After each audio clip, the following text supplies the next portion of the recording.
Thousands of premium John Deere parts for all your ag machines, planters, sprayers, and tractors. Acres has what you need now. And with a team of John Deere certified technicians, Acres will diagnose and repair your equipment quickly. Visit acres.com to find your closest location. Our team of parts and service professionals are dedicated to keeping you operating at full capacity. Acres, solutions for every field.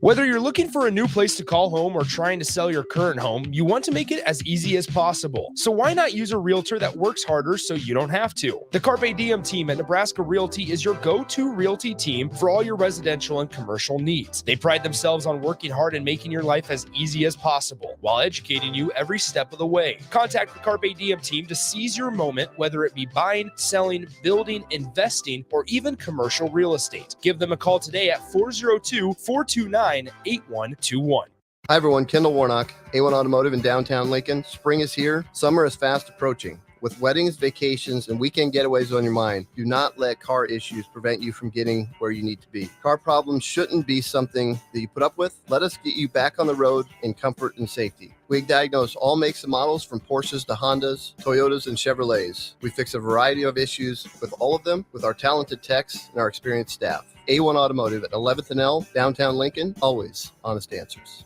The days of internet contracts and heavy fine print are over. It's time to experience hassle-free service with no contracts or hidden fees. That's the Allo promise. Allo Communications provides fiber internet, TV, and phone services with fair and no-nonsense pricing. All backed by a 30-day money-back guarantee, 24/7 local support 365 days a year, and a monthly bill you can count on. Don't settle for gimmicks. Settle for hassle-free with Allo. Visit us at allofiber.com/hassle-free.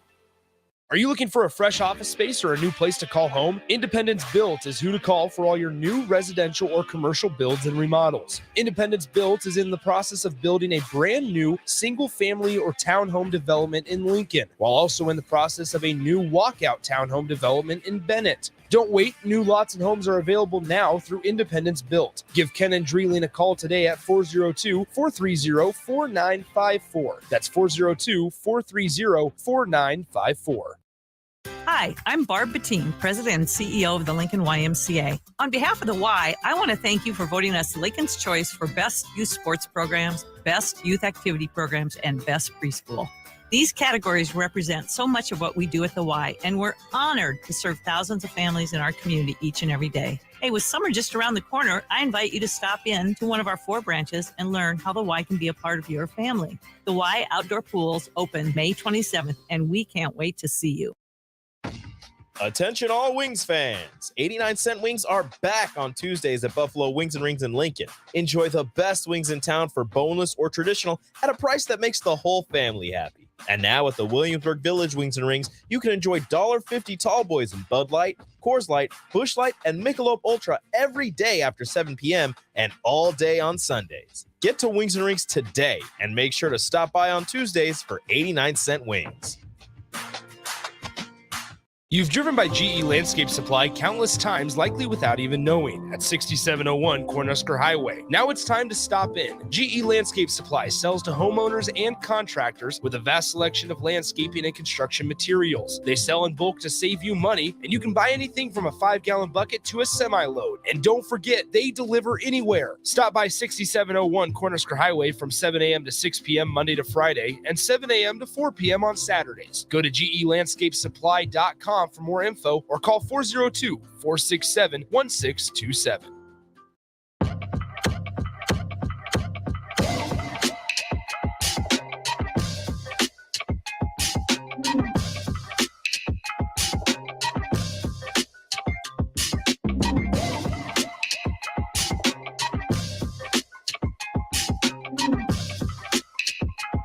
Hey everybody, welcome into a little in-between segment here on 93.7 The Ticket, theticketfm.com. I am Rico, joining you in between baseball games as Nick Sainert is out at Werner Park, bringing you the 2023 Nebraska Boys State Baseball Tournament.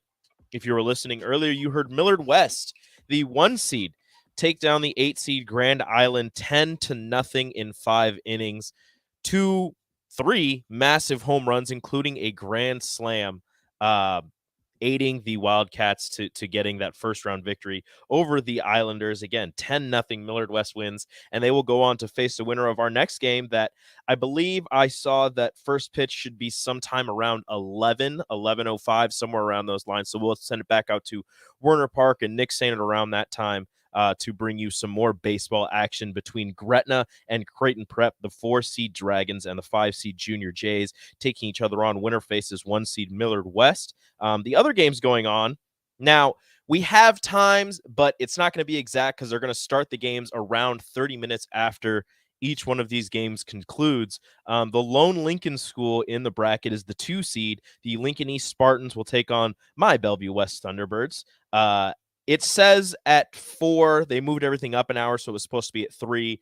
Depending on when this game ends, it could be anywhere in between 11 and 3. So we'll see, and we'll keep you guys posted. Just keep it here, 93.7 The Ticket, theticketfm.com, Facebook, YouTube, Twitch, Twitter, all that fun stuff. We'll be bringing you baseball action all day from the 2023 State Baseball Championship Class A out at Werner Park. And the final game, our nightcap, will be number 3 Elkhorn South taking on number 6 Papio South, a battle of the South schools, the Elkhorn South Storm and the Papio South Titans taking each other, going at each other as the final game of the Class A bracket at State Baseball. But I'll be bringing you a little in-between segment right now, and then, I think we have Bach and Austin are coming in as well, and we'll have Nick chiming in. He's moving all of our gear from outside. The press box was a little full, so he broadcasted from just outside the press box for that first game. He's moving everything inside the press box. We might hear from him here shortly. Maybe he'll give us a small recap of the game to a better level than I can give you. I just, 3 home runs. Unfortunately, we had a little technical snafu and missed the grand slam. Nick was slightly upset about that. He said he nailed the call, but I guess we'll just have to take his word for it. So once he joins us, we'll see if we can get a little bit more of a recap there. But what I can tell you is another stickball sport going on is the Big Ten tournament in softball. Nebraska still living the reigning Big Ten tournament champions, Big Ten champions. Nebraska still in it as the 4-seed. They will face the 1-seed Northwestern today. All of those games actually moved up due to inclement weather. So I believe first pitch for that one is scheduled for 4:30, if I remember correctly, on the Big Ten Network. So you can see Nebraska taking on Northwestern. Again, the 1-seed. Nebraska played them in one 3-game series this year up in Evanston, and they lost the series 2-1. That first game, not the greatest. They ended up losing, I believe, 22-2 in that first game. Let me make sure. 22-4 in that first game in 5 innings. They actually, they didn't. They got swept by Northwestern up in Evanston. They lost the second game in 9 innings, so in extra innings, 6-8, and then the final game 9-10. So outside of that first game, very close games between Nebraska and the 1-seed Northwestern Wildcats. So we'll see exactly what goes on today between those two teams. But Nebraska made their way there, first round bye, and faced the winner of Illinois-Wisconsin, which ended up being the host team, Illinois, beating Wisconsin after Illinois had been in a 5-game losing streak. Get this. They were on a 5-game losing streak. They had scored, if I remember correctly, I added it all up, 7 runs in those 5 games. They were outscored about 35-7 in those 5 games. And now, or in that game against Wisconsin, they scored 8. They beat Wisconsin, if I remember correctly, 8-4. So they scored more runs in one game than they did in their previous 5 combined, ended their 5-game losing streak, went on to face Nebraska, and Nebraska wins that game 1-0. The only run in that game came in the bottom of the first after Caitlin Kaneda doubles. Sydney Grace singles up the middle, and Caitlin Kaneda slides home for the only run in that game. Both teams playing stellar defense, amazing pitching from both sides. Courtney Wallace with the complete game shutout in the first game of the Big Ten tournament. We'll see if she goes today or if they go with Sarah Harness for the first couple of innings against Northwestern. But a fantastic defensive performance by Nebraska against Illinois in that first game of the Big Ten tournament. A beautiful, if I'm just trying to remember some of the plays, because, again, it was 1-0. There wasn't much offense going on, But in terms of some defensive highlights, and I'll go with Illinois as well, there was a diving grab by the Illinois center fielder. It was a risky one. She was running forward. She after the hit, she kind of took a step back, misplayed it, ran forward, dove for it, caught it. It was just a beautiful play by her, and it was an inning-ending catch for her. There was also an inning-ending jumping stab by Billy Andrews at shortstop. It was one play after she fumbled a ground ball, and the runner was safe at first. She comes back, the ball gets smoked close to going over her head. She jumps up, the apex of her jump. She catches the ball for the final out of the, I want to say it was the 5th inning. Just a beautiful defensive play. Defense, pitching all around. Courtney Wallace struck out, I believe, 4 batters in that one. Her drop ball was coming in clutch. Her first strikeout came on a high fastball, though, but her drop ball was coming in clutch. A lot of swing and misses. And like I said, Nebraska plays Northwestern at about 4:30 today. Let me make sure I get that right so everybody can watch it. 4:30 on the Big Ten Network, or you can listen to our pal, Nate Rohr, on the Huskers Radio Network. That game being played at Urbana, Illinois, at the Illinois Illini's softball facility in Urbana. Again, 4:30 Big Ten Network. Nebraska taking on number 19 Northwestern, number one in the conference tournament.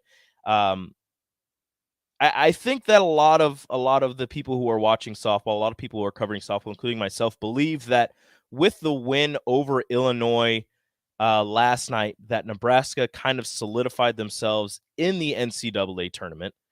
They will, if you believe us, they will be playing in the NCAA tournament. The selection show is on Sunday, so we'll find out where they're going to go. They are unfortunately not high enough ranked. Their RPI isn't high enough for them to host a regional, but with the way that softball works, it should be within driving distance for Nebraska. They are ranked high enough where it should be within driving distance. They like to keep the teams, I believe the top 3 teams in whatever region, the ability to drive and not fly, so they don't have to spend as much money, but that 4th seeded team usually has to fly out. So we'll see where Nebraska ends up. Could be at Oklahoma State again this year. They could go down to Norman. You never know. You never know where they're going to go. Maybe, if Northwestern gets to host a regional, maybe Nebraska goes up to Evanston, although I don't think they'd put 2 Big Ten teams in the same region. But you never know what's going to happen. That selection show, again, on Sunday for softball, but Nebraska still has to see if they can defend their Big Ten championship and get past Northwestern, and then they will face the winner of Indiana and I can't remember who else won that game. Their game. The top 4 seeds advance in the softball tournament. Indiana has the Player of the Year and the Freshman of the Year on their team. Nebraska did sweep them this season. They played them earlier in the year, and they swept them at Indiana, 12-2 in 5 innings, 8-6, and 4-2. So that's a game that you feel pretty confident in them playing. But again, Nebraska plays Northwestern today, 4:30 BTN. We'll see if it's Courtney Wallace or Sarah Harness in the circle for Nebraska.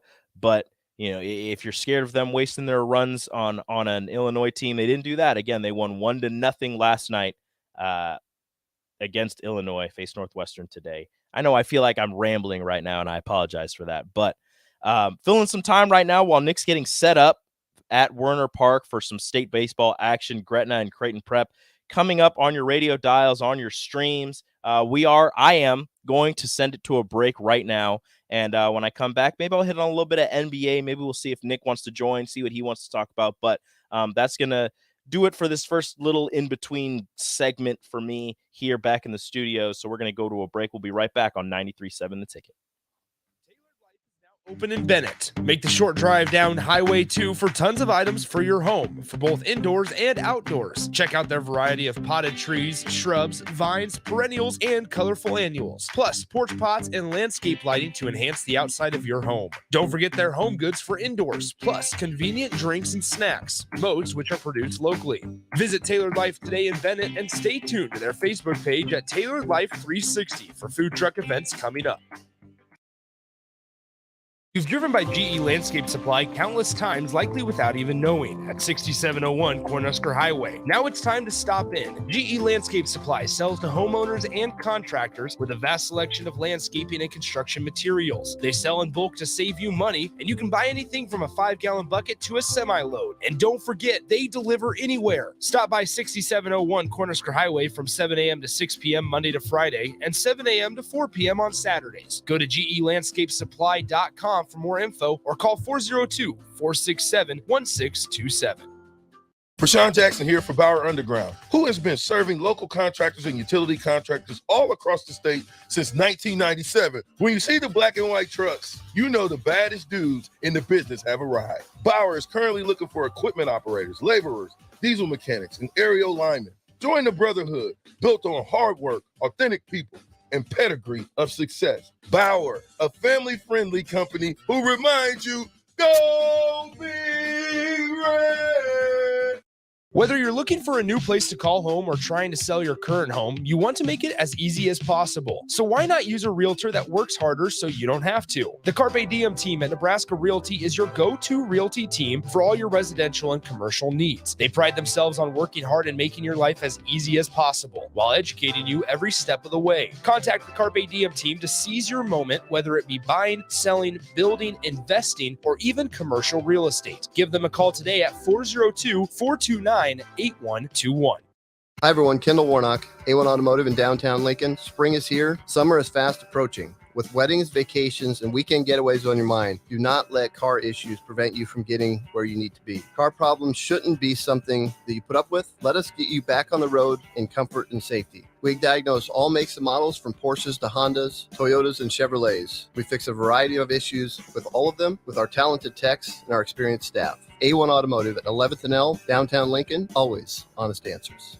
Are you looking for a fresh office space or a new place to call home? Independence Built is who to call for all your new residential or commercial builds and remodels. Independence Built is in the process of building a brand new single-family or townhome development in Lincoln, while also in the process of a new walkout townhome development in Bennett. Don't wait. New lots and homes are available now through Independence Built. Give Ken and Dreeling a call today at 402-430-4954. That's 402-430-4954.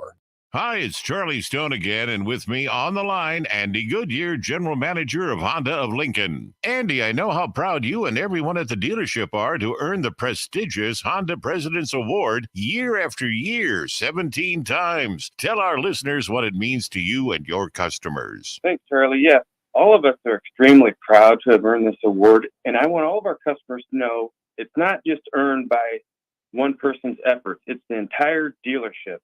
Sales, parts, and our amazing service department. 17 times. Wow. How does that compare to other Honda dealers? This award is only given to the most elite dealerships that demonstrate excellence. We really do strive to go above and beyond for the ultimate customer experience before and after the sale, Charlie. That's why for 2022, Honda of Lincoln is once again Nebraska's #1 volume Honda dealer. Come experience the Honda of Lincoln way of doing business, 27th and Yankee Hill Road, or online at hondaoflincoln.com. Bagels & Joe is the perfect place for breakfast or lunch in May. Try their pesto cream cheese on any breakfast sandwich. And try the Karma Latte, as 10% of proceeds from that drink will go to the Teammates Mentoring Program. 4 locations in Lincoln and 1 in Seward. Bagels & Joe. Action Plumbing, Heating, Air, and Electric is the call I make when I have a need for plumbing services. Whether it's for my home or office, if I need a repair to a water heater, softener, or even my garbage disposal, I know I can count on Action to help. In one simple call, their amazing customer service team promptly schedules a service call, often getting to my needs within a day.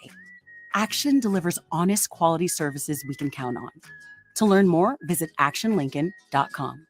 Big box stores are tempting for buying equipment for your high schooler in sports or for yourself in your sports leisures. But buying new is awfully expensive. Why not go somewhere with new and used options? Play It Again Sports is quality, slightly to gently used equipment, and 50% of their inventory is actually new equipment. And it's more than baseball, softball, and golf. They also have equipment for disc golf, fitness, hockey, and more. Plus, they're always buying products. Bring your gear you're done with and get trade money on the spot. Play It Again Sports at 48th and Vine.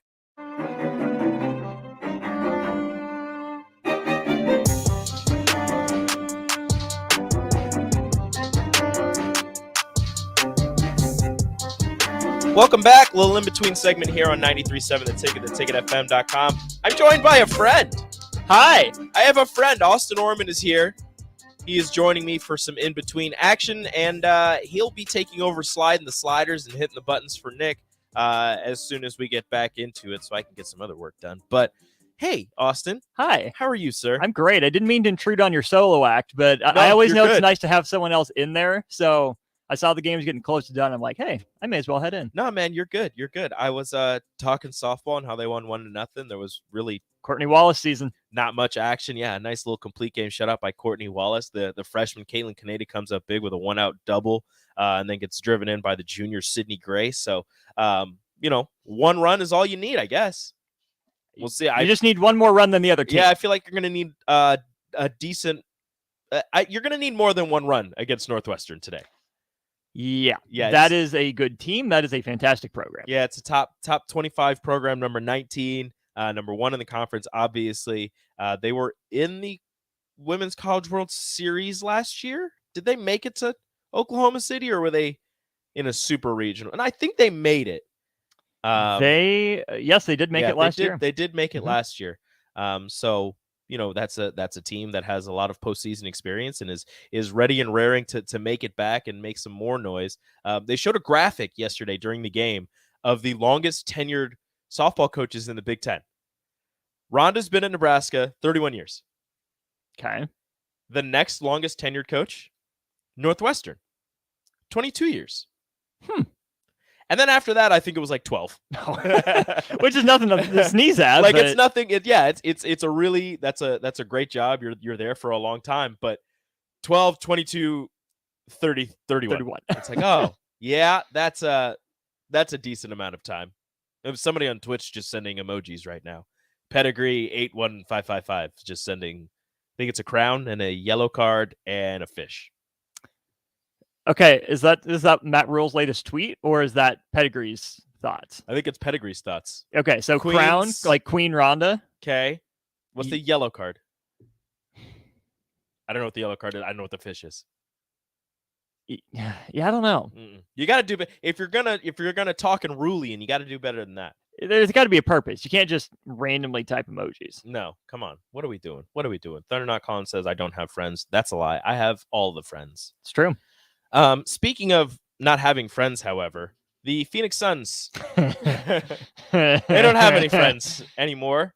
They traded them all away. They are out of the playoffs.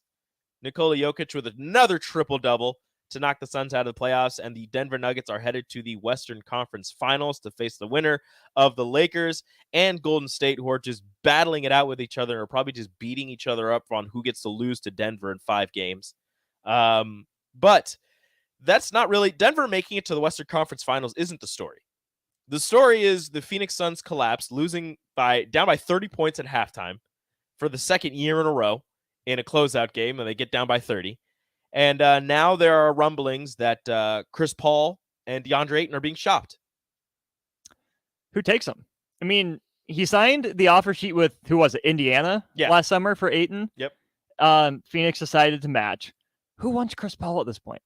He's a role player. He's now the point guard. I mean, he's diminished. And I don't mean that to tarnish his legacy, because he's been one of my favorite players for a long time, but he's not the same. He's not as effective as you need him to be shooting off the ball. So do you remember, and this isn't like a slight at either one of these players, do you remember Chauncey in Denver? Mm-hmm. Or do you remember Jason Kidd in New York? You weren't asking them to do too much. You were asking them to run the ship, be that veteran point guard for whatever other star you have. That's what Chris Paul is going to have to be. He's going to have to take on that role of just getting the offense put together and in the right place. You're not going to be the guy driving to the hoop and hitting floaters and hitting threes and trying to, cross somebody up or anything. You are there to run the offense and set somebody else up to be extremely successful. And I still think he can do that. I just don't know where. The thing is, he can probably do that, but that's exactly what Phoenix was, right? Well, that's what they wanted him to be, but right. He's still... But think about how we talked about Phoenix. Yeah. It's their big three with Paul, Durant, and Booker. Chris Paul can't be thrown in that conversation anymore. No. He's a role guy. That's what I'm saying. I feel like if he goes somewhere else, if there's only one star, the way that we're going to talk about that team is that they have 2 stars. not just the one in Chris Paul. And that to me is unfair to Chris Paul at this point in his career. Yeah, I get that. You're not going to ask him to do too much. He might still want to. I'm not sure exactly. I'm not in his head. I'm not Chris Paul. I don't know. But if you could send him somewhere with, and this is going to be hard because of the contract situation, 2 established stars, at least 2. If you put Chris Paul in Boston, I think that team is better. Because then you don't have Marcus Smart running the show. You can just have Marcus Smart being one of your best defenders. Because Marcus, I don't hate Marcus Smart. I don't like Marcus Smart. He's not a true point guard. He's a very good defensive guard. Yeah, he's supercharged Patrick Beverley. Yeah. I think he's more physical Patrick Beverley as well. But I think Chris Paul there, with Jason Tatum and Jaylen Brown, even though they might trade one of them, might trade Jaylen Brown or try to. Yeah, you're not trading Tatum. Whatever with Jaylen, whatever they're going to do. If you put Chris Paul with those 2, I think that helps them grow a lot more. And I think that makes that team, I would hate to see it, but I think that makes them like very much better. The blessing and the curse for teams like Boston with a Marcus Smart, for Golden State with a Draymond Green, even, Memphis a couple of years ago with Dylan Brooks, is that the guys that you're relying on to be that engine, that heart and soul of your team, kind of that emotional center, are limited players. Marcus Smart is an enigma. He's a wild card. I mean, he had 22 last night, but some nights he'll go, 4-13 and shoot you out of a game. When he's on, he's on. It's awesome. You got to ride it. But demoting Marcus Smart, I don't think would go over well with him. And I think that would throw even more bad vibes into that team. I think you're right in that Chris Paul would help things, be more organized, especially on the offensive end. You get guys in the right spot at the right time. Is that worth it to, again, throw even more bad vibes in with Marcus Smart? Because you can't trade him. He's too good to be traded. You want him on your team. But then the other flip side of that coin is, well, you have Derek White. Can you get 80%, 90% of Marcus Smart's production on defense, maybe a little better on offense, without the Marcus Smart part of everything? Or do you need that edge that Marcus Smart brings? Yeah, that's a hard conversation to have, because you could look at it and maybe try to talk Marcus Smart into, look, you keep that edge, you can keep everything that you do. The only difference is you're not going to be running the show. Everything else about your role is the same. You're just going to have the ball in your hands less. You're probably going to have to become a much better shooter than you are, because since you don't have the ball in your hands, you're going to be asked to stand in a corner, move around, cut, continue to move, which is what you do normally, and get open and hit those shots when you are asked. I think that you could kind of dull the edge of this by saying, or by trying to get to him and say, look, if we add him and we do this with your role and you completely buy in, there is a chance we could win a championship. Right now, as currently constructed, I don't think Boston can win a championship. I think they can, because they got there last year. Yeah. They were the only team in the top 5 of net rating, offense and defense this year. The pieces are there. The issue is that when things don't look pretty, they really don't look pretty. Like, there's some teams that can grind through it and find a way to win. Boston hasn't consistently shown that. I know they did it last night, but the issue that we see with, those 2 superstars in Tatum and Brown is the same thing we saw to a lesser degree with Kyrie and Luka, with Kyrie and KD, with even Shaq and Kobe to some degree back in the day, is your turn, my turn, your turn, my turn. Yep. And it gets so out of whack, so disjointed. That's the opposite problem that Golden State has, where sometimes Steph doesn't shoot enough. Yep. Sometimes Clay shoots too much. They're like, you need to shoot. What are you doing? Yeah. Yeah, no. And that's where I'm thinking Chris Paul could step in and be that veteran voice, because right now your most veteran voice is Al Horford. And I don't who's a mercenary. And I don't think he's very vocal in those huddles. I think even though he is a supremely talented player, I think he still defers, despite being the veteran, to Brown and Tatum. So if you have Chris Paul, and they're not saying he's going to take things over, but he's going to be able to calm the waters in situations like that where you're running into turmoil, and he's going to be able to sit there and go, okay, guys, right now we're in a little bit of a funk. You're not on. I'm going to set you up because, look, he might not be the point god anymore, but he's still a very proficient point guard. He's still going to be able to set somebody up to have supreme success in those situations.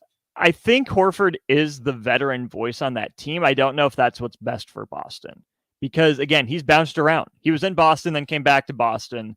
It needs to be Jason Tatum's team. He's got to at some point put his foot down and say, this is my team. Mm-hmm. This is what we're doing. This is how we're doing it. And not in a prima donna, my way or the highway sort of way, but in an alpha, take charge sort of way. Right now, if it's not Horford, I think it's Jaylen Brown. Jaylen Brown is willing to speak out on stuff. He's willing to go talk. We don't hear as much from Jason Tatum as we do Jaylen Brown. Jaylen Brown's a good player. Jason Tatum's better. I don't think you can argue that at this point. So at some juncture, Boston has to say, this is Jason Tatum's team. Jaylen, you can be 1B, but Jason Tatum's 1A. I don't know if Jaylen wants to be 1B. I don't know if he wants to, and I don't know if Jason Tatum, I want to believe in him as a Duke guy. I don't want to diss anything on, St. Louis and have Kenny come after me for any reason. I don't know if Jason Tatum has that alpha in him. Maybe he does and we haven't seen it, or maybe he just doesn't. And again, that's fine, but Boston has to know that by now. Jason Tatum's in his 6th year? I think he drafted in 17. So I think this is his 6th season. You got to know by now. Still seems like he's like 22.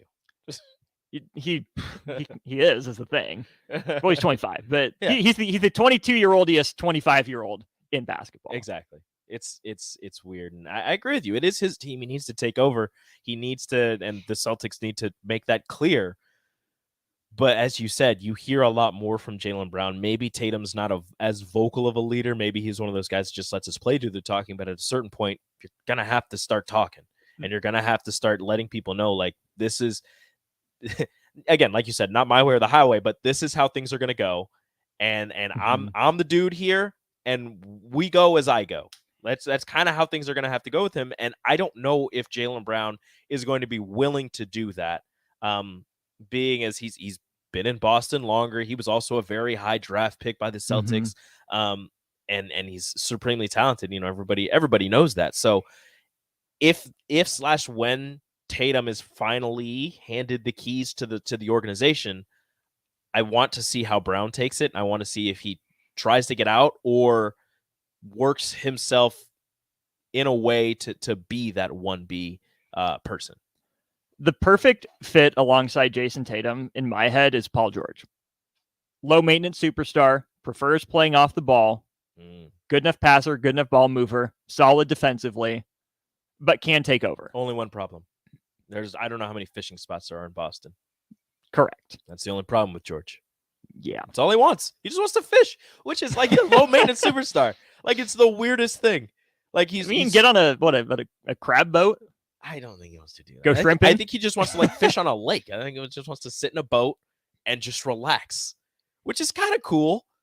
You don't really think about that much with NBA superstars. He's just like, yeah, after the season's over, win, lose, draw, whatever, I'm going to go fishing. I wonder how many NBA players are like those just good old-fashioned country boys.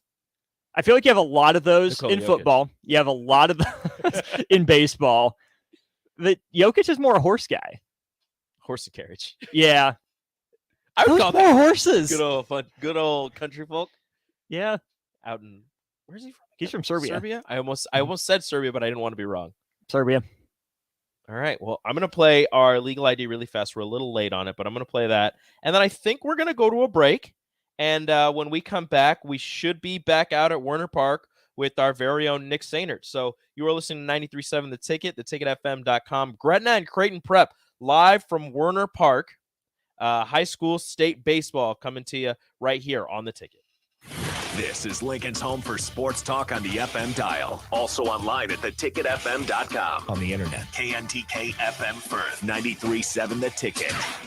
Hey, it's Nicklin Hames from Nebraska Volleyball. I hate wasting time in practice, and I want to help you stop wasting your time when you're looking for an electrician. High Electric has been serving the area for over 30 years for both residential and commercial properties. They are experts in everything like remodeling, new additions, hot tub installation, and more. And they take jobs from Beatrice to Omaha and all towns, big or small, in between. Call them today at 402-466-6606 or learn more at high-electric.com. Some kids worry about making the sports team. Others worry about where they'll sleep tonight. In Lincoln, 300 kids are in need of a safe and loving home. Cedars is here for them, but we do need your help. A gift to Cedars makes an immediate impact on Lincoln's kids. And on Give to Lincoln Day, your gift goes even further. I'm Jim Blue, president of the Cedars organization, and I'm asking you to go to givetolincoln.com to make your gift to Cedars and support Lincoln's kids today. Are you looking for a fresh office space or a new place to call home? Independence Built is who to call for all your new residential or commercial builds and remodels. Independence Built is in the process of building a brand new single-family or townhome development in Lincoln, while also in the process of a new walkout townhome development in Bennett. Don't wait. New lots and homes are available now through Independence Built. Give Ken and Dreeling a call today at 402-430-4954. That's 402-430-4954. Where will your path take you, traveler? To seek fortune in a new career? Or on a journey to distant lands for a well-deserved vacation? Wherever you go, one distraction could spell disaster. You can change your fate, adventurer. Don't drive distracted. Paid for by the NDOT Highway Safety Office. Hey guys, Nick Sainert here for DBAT Lincoln. Summer is quickly approaching and there's no better way to spend your days than at DBAT Lincoln summer camps for players 13 years and younger. Give your baseball or softball player the chance to improve their hitting, fielding, and base running skills from the best instructors in Lincoln. Sign up now because spots are limited. And if you mention you heard this ad on 93.7 The Ticket, you will receive 20% off your entire enrollment. For more information or to sign up, call DBAT Lincoln at 402-882-3228 or visit their location 2 blocks south of Lincoln Southwest High School. DBAT Lincoln, developing beliefs, attitudes, and traditions on and off the field.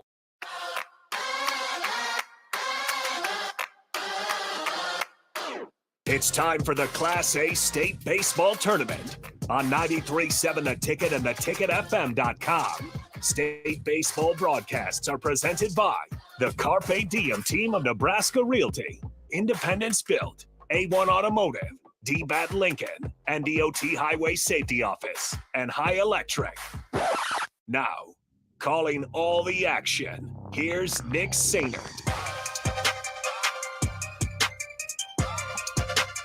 We are back here at Warner Park, and we have moved indoors. Not because it's raining, but now we are inside here as we get ready for Gretna, the 4 seed, the Dragons, going up against the 5 seed, the Creighton Prep Junior Jays. Nick Sainert joining you from Warner Park, game 2 of 4, about ready to get underway here in Papillion as the game 1 final score was a 10-0 rout in favor of Millard West, the 1 seed. They beat the 8 seed Grand Island Islanders in the first game of the day. And in that game, I mean, talk about some fireworks as we saw 3 home runs. 2 of them came off the bat of the same Millard West leadoff hitter, Nick Ventiker. The Creighton commit went, it would have been 2 for 2 at the plate today with 2 home runs and a walk. And he hit the leadoff home run in the bottom of the first rather. And then in the 4th inning, hit a grand slam. The other home run came from their first baseman who hit a 2-run shot over the left field wall in the 4th inning. And basically, that's the gist of game number 1. Grand Island just couldn't get any offense going. In that one, they fall 10-0 to the number 1 seed. So Millard West will advance to play on Monday at 4 p.m. against the winner of this game, the Gretna Dragons, who come in at 22-8 against the Creighton Prep Junior Jays and their 19-10 record. Gretna will be the home team, so they'll take the field first, and getting the ball on the mound for the Gretna Dragons and head coach Jake Wolf will be number 13, Skylar Graham, a senior who has a 4-1 record on the season, a 1.90 ERA as well. And he'll throw from the right side to face this Junior Jays lineup. Once again, Creighton Prep 19-10 on the season. The winner of this game advances, like I said, to 4 p.m. on Monday, where they'll face the 1-seed Millard West. The loser will play on Monday morning in an elimination game against Grand Island at 10 a.m. And so with Creighton Prep, they'll send this lineup led by head coach Pat Mooney. They'll send their 9 guys to the plate: Henry Bartholomew, Grant Summers, Sam Patton, Kobe Hatcher, Mitchell Collins. Grant Wagner will be the DH. Michael Burt at first base. Michael Wheelock at left field. Michael Chase behind the dish. And pitching for Creighton Prep, which we'll talk about in the next half inning, is Sam Bezpoyazny. So how about that? In the Creighton Prep lineup, 3 straight guys with the first name Michael. So in 7, 8, and 9 are due up. It's going to be Michael for Creighton Prep and head coach Pat Mooney. Gretna will be wearing their all-white pinstripe uniforms with Gretna across the chest, green hats with the letter G. Creighton Prep with the white pants, black unis, black tops, I should say, and then in the blue block lettering across the chest and numbers, it says Prep on the front of the jersey. So still a pretty decent day at Warner Park. Haven't experienced rain quite yet, as seems like it's heading this way. I think this game was initially supposed to begin at 1 p.m. Then they moved everything up an hour. So this one was supposed to start at noon. But since the run rule happened in game 1, it starts about 45 minutes earlier, which is a good thing when you take into account the weather that we're expecting here at Warner Park. First pitch of the game goes across the plate right at 11:15 p.m., and it's low and outside for ball 1 to the leadoff hitter for Creighton Prep. Now this one's laced down the left field line. It's a fair ball, and the leadoff hitter, Henry Bartholomew, will have a stand-up double to get things going here in the top of the first inning. He took that 1-0 fastball right over the head of the Gretna third baseman, Caleb Schnell, and it went right down the line. That left side of the field has been peppered quite a bit here in the first game, and now the first batter for game number 2 is all 3 home runs in game number 1 were over the left field wall, and now here's a double on the second pitch of the ball game, gets Creighton Prep on the base pass. So that brings up Grant Summers, the shortstop for Creighton Prep. Summers on the year, .394 with a home run. Steps into the right-handed batter's box in a righty-righty matchup. Big lead at second base. First pitch fouled straight back towards me here at Warner Park, 0-1.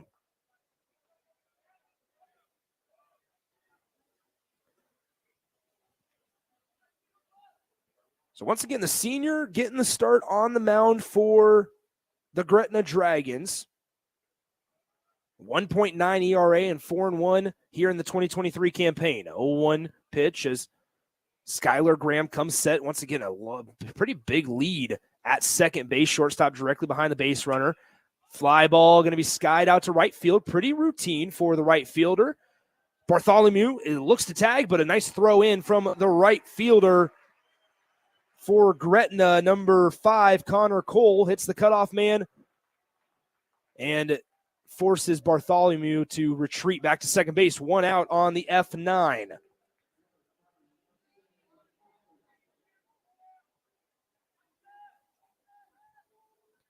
And so that brings up the 3-hole. Sam Patton, left-handed hitter, with 1 out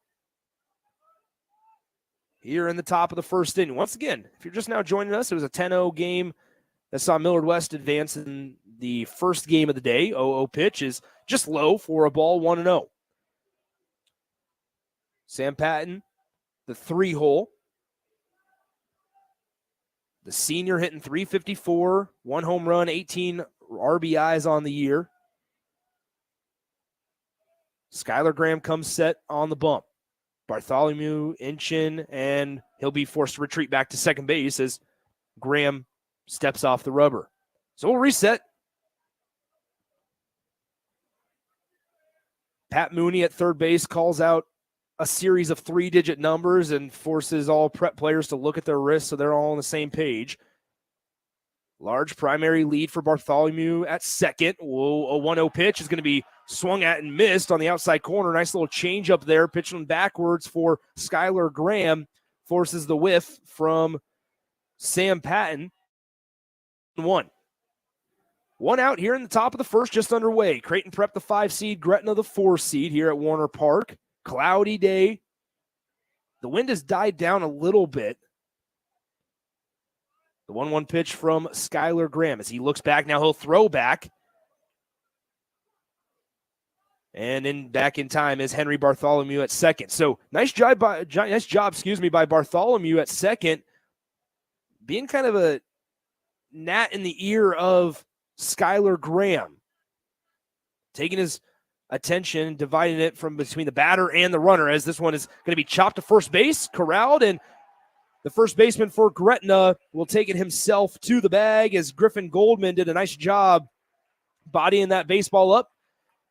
Bartholomew advances to third base on the 3 unassisted putout. And so with 2 outs now in the top of the first and Bartholomew at third base, that brings up the cleanup hitter, the third baseman, Kobe Hatcher.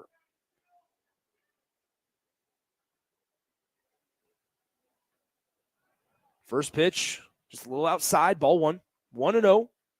I talked about it in the first game with Grand Island, that, man, state tournament, every baseball game, but especially here where the stakes are higher, as this one's going to be roped out to the left field, looks to be settling under it, and the center fielder will take control and haul that one in for out number 3. But what I was going to say is, we've talked about it before, and especially in that first game, when you may be mismatched, it's so important to start out on top, because one thing that with at this stage of the season, playing these caliber of teams, they're going to catch on to tendencies, and they're going to look to hit those 1-0 fastballs, the 3-1 fastballs, things like that, just so if the pitcher for whatever team can get ahead in the count early, it's going to pay dividends later in the at-bats and throughout the game, and you're going to be able to see a performance like we saw from Drew Derrimer, the Iowa Hawkeye commit from Millard West, as he went a full 5 innings without allowing a single run and had multiple innings where he threw fewer than 10 pitches. Just a really effective outing for Millard West in that first game, and Drew Dennemer, the Iowa Hawkeye commit, as he was able to pitch pretty efficiently in game number 1. So after the top half of the first inning, no runs on 1 hit. Creighton Prep's unable to convert on the leadoff double. And so now we'll transition to the bottom of the first inning, where we will see the Gretna Dragons up to the plate. And so they will be facing off against the right-handed arm of Sam Bespoyazny for Creighton Prep. Bespoyazny, a senior, comes in with a 5-2 record, 1.45 ERA on the year. Tall, lengthy guy, will feature a fastball, slider, and change, which is pretty typical at this high school level. And so we'll see the top part of the order for Gretna here in the bottom of the first: Ty Smolinski, Ethan Hermsen, and Skylar Graham. So one thing that you will see is Skylar Graham, who's pitching for Gretna, is actually going to be hitting the 3-hole. Gretna will be utilizing the DH today, and that will be Hayden Parrish, who is going to be hitting in the 6th hole. But he's actually going to be DHing for the left fielder, Carson Amon. So Amon will not be hitting today, but Hayden Parrish, the DH, will be, while Skylar Graham, the pitcher, is in the 3-hole. So first up for the Gretna Dragons, number 3, Ty Smolinski, the shortstop for the Dragons. Smolinski hitting .357 on the year, 19 runs driven in. And the first pitch to Smolinski is fouled back to the left side, 0-1. So Bespoyazny, hard-throwing right-handed pitcher, ahead in the count, 0-1, and working relatively quick here. Second pitch is going to catch the outside corner. A little bit of a delayed call by the home plate umpire, Brandon Dinslage. Same 4 umpires, just rotated spots. I'll tell you about him here in a moment, as we had in game number 1. 0-2 pitch. It's going to be sky high to left center field. A little bit of miscommunication, and it's going to drop in between the left fielder and center fielder. And how about that? Smolinski will start the Gretna half of the inning the same way Prep began the top of the first, with a leadoff double to the left center field. And so Smolinski, who was down 0-2. It looked like Vespo Yasny was just trying to stick with the hard stuff and threw a fastball on the outside corner, and give credit to Ty Smolinski, the junior infielder, took it the left side of the field, hit it where it was pitched, and he's standing on second base with a leadoff double. The umpires, as I mentioned, Brandon Dinslage at home plate or behind the dish, Eric Cedar at first base, Todd Heyer at second, and Gary Eichmeyer will be at third base here at Warner Park. So runner on second, nobody out here in the bottom half of the first inning. Second hitter is Ethan Hermsen. He squared around a bunt, but pulled it back and took a ball up and in for a 1-0 count. Vespo Yasny comes set. Hermsen in the right-handed batter's box. The pitch, squaring around a bunt and pulling back and taking ball 2 is Ethan Hermsen. So a 2-0 count for Hermsen.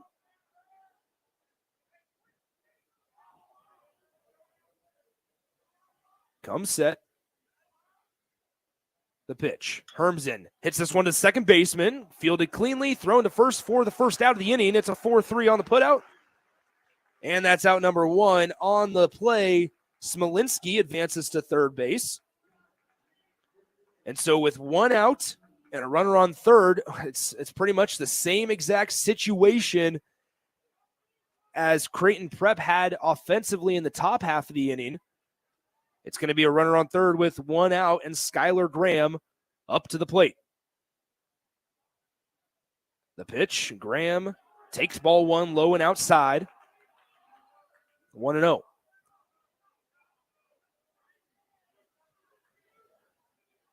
First baseman playing back here. Creighton Prep will allow the run as this one's fouled off past the third base coach down on the left side. Evens up the count 1 apiece.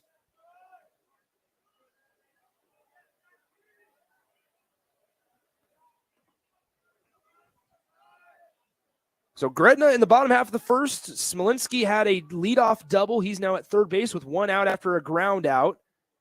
Skylar Graham takes a slider on the outside corner. Good for strike 2.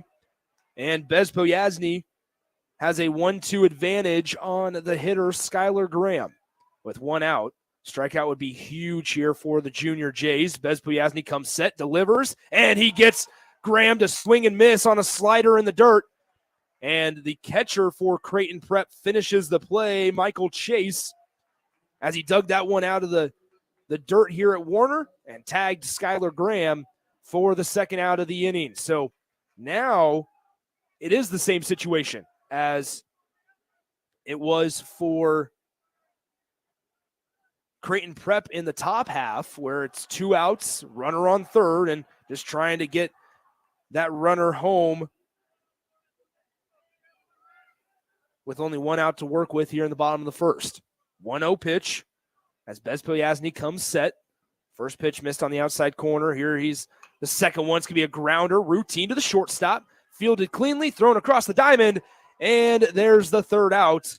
And so Vespo Yasny works around a leadoff double, and it's after 1 inning of play. It's 0-0 between the 4-seed Gretna and the 5-seed Creighton Prep. We'll be back with the start of inning number 2 right after this on 93.7 The Ticket.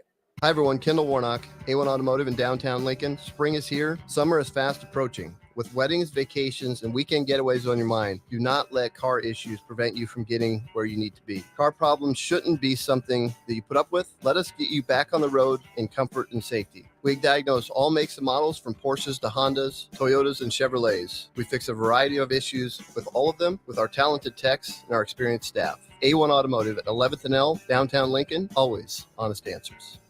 Are you looking for a fresh office space or a new place to call home? Independence Built is who to call for all your new residential or commercial builds and remodels. Independence Built is in the process of building a brand new single-family or townhome development in Lincoln, while also in the process of a new walkout townhome development in Bennett. Don't wait. New lots and homes are available now through Independence Built. Give Ken and Dreeline a call today at 402-430-4954. That's 402-430-4954.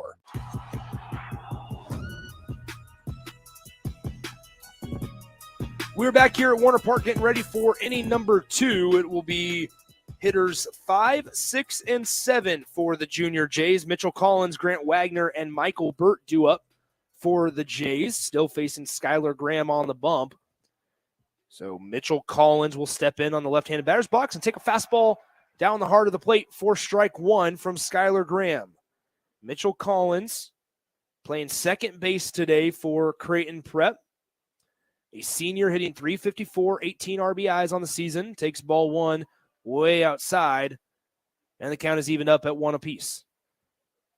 So both teams had a leadoff double in that first inning, but both teams were unable to score a run out of it as third pitch of the AB is going to catch the corner, strike two, 1-2 the count.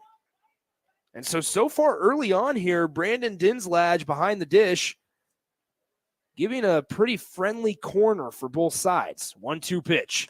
High and inside, strike three on the swing and miss. And Skylar Graham has his first strikeout of the day. So Mitchell Collins goes down swinging for out number one here in the top of the second inning. That brings up the DH, Grant Wagner. Wagner, .262 hitter here in 2023. DHing for the pitcher Bez Poyasny today. Steps in, righty versus righty matchup. Skylar Graham delivers. This one's going to be hit well to the left center gap, and the center fielder will not get there. So Wagner will stroll into second base with his stand-up double. And for the second straight inning, Creighton Prep has a guy on second with less than 2 outs. It looked like Skylar Graham tried to maybe pitch a little backwards there through a slider first pitch to the designated hitter, Grant Wagner. Left it hanging, and he hit that one deep into the left center gap. Good for a 1-out double. So Grant Wagner now at second base brings up the first baseman, Michael Burt, who stands in the left-hander's batter's box and calls time as Skylar Graham steps off the rubber. Runner at second base, 1 out. And Michael Burt, the hitter for Creighton Prep. Graham delivers. Pitch goes over the head of the catcher, and that will be a free 90 feet for Wagner as he advances to third on the wild pitch. And so now a really good situation once again for the Junior Jays here in the bottom of the second as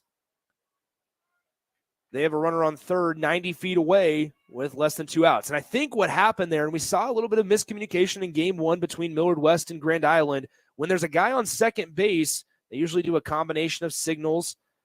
And I think they may have gotten crossed up a little bit, and I think they just got crossed up a second time as this one hit the outside corner, good for a strike, but it seemed to be that the catcher thought he was throwing off speed, and he threw some heat on the outside corner. So 1-1 count. And Graham will have to get on the same page as his catcher. Pitch outside, 2-1.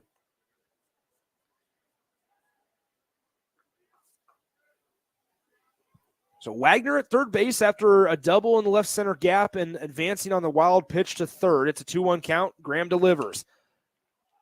This one's going to be fouled off, and I believe it's going to get out of play. Third baseman for Gretna, Caleb Schnell, gave it a look, but didn't really have much of a chance on it. So Skylar Graham evens up the count at 2 apiece, 2-2, 1 out here in the top of the second inning for Creighton Prep. Nick Sainert joining you from Warner Park, game 2 of 4 today. Graham from the stretch with a guy on third base. This one fouled back as well, and it hits the press box. Thankfully, I will say, so I was outside for game number 1, and where that foul ball went, it hit the chair I was sitting in game number 1. So let's be thankful that I was not there. I could have made a play. Unfortunately, wouldn't have been able to get it on video, but here's the 2-2 pitch. Try it again. This one's roped down the right field line and just foul. So we'll reset and do another 2-2 offering from Skylar Graham. So been a pretty sweet opportunity, though. Just wouldn't have had it on video, unfortunately. I know the folks back in the studio, Rico, Austin, they wouldn't have believed me if I caught it. 2-2 pitch from Graham. This one's going to be bounced to the second baseman. It will score a run, and the out at first base, but A nice little fist pump from Michael Burt as he is called out at first because he knows he just did a job, hit it to the right side of the field, allowed Grant Wagner to score. And so it is 1-0 here in the top of the second. Creighton Prep leads by 1 on the 4-3 putout and RBI. So 2 outs here in the top of the second inning. First pitch to Michael Wheelock is going to be fouled back. 0-1.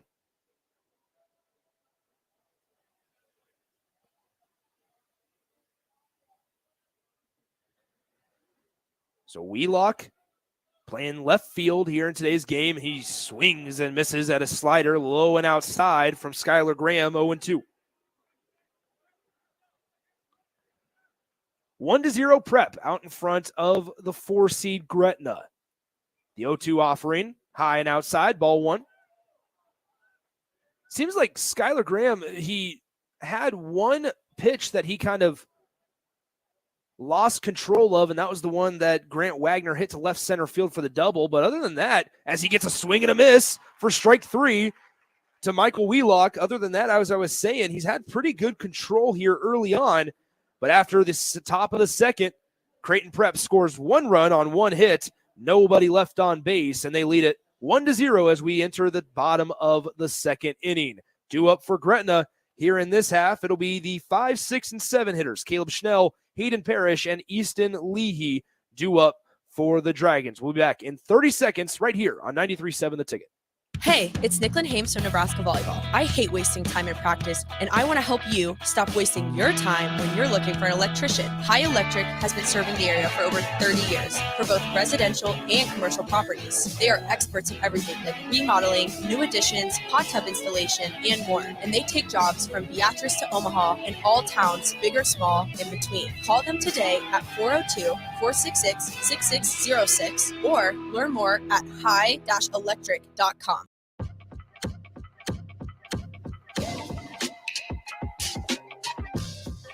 So for the second inning in a row, Creighton Prep got a double with less than 2 outs, and thanks to some miscommunication and the pitcher and catcher getting crossed up on signals, a wild pitch allowed the base runner to advance to third, and then a nice job by Michael Burt to get a nice little routine ground ball to second base, which allowed that runner to score. And that's how we got to a 1-0 ball game here in the bottom of the second. So 2 up for the Gretna Dragons here. Caleb Schnell steps into the box. Still facing Sam Bezpoyazny on the mound. Bezpoyazny delivers, and the slider falls into the zone for a strike, 0-1.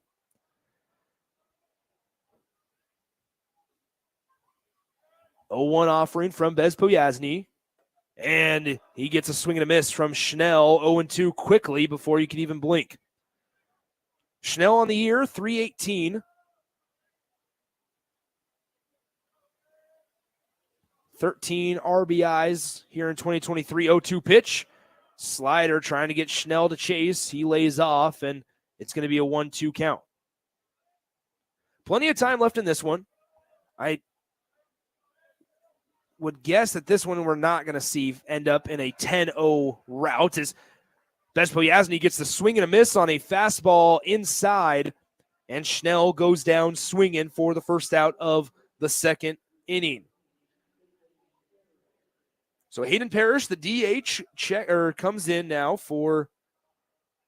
and he'll stand in the left-handed batter's box rather. Bezpoyazny ready to go. Delivers, and first pitch catches the outside corner, good for strike 1. Bezpoyazny, we're seeing it get into a rhythm. He is working quick.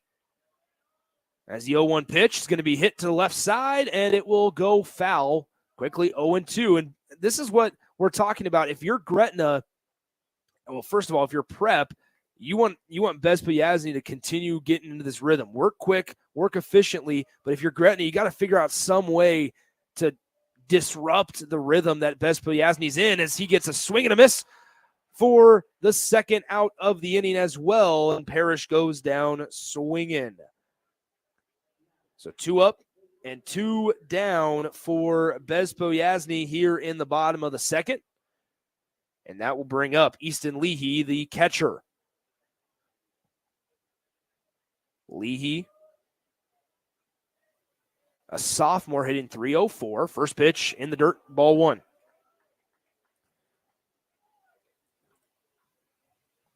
And that's one of the toughest things to do is, I suppose, if you're not able to connect with the baseball, it's tough to get the opposing pitcher out of his rhythm. But man, you just can't allow Bespo Yasny to keep on trucking along like he is right now. His second pitch, just a little high, 2-0.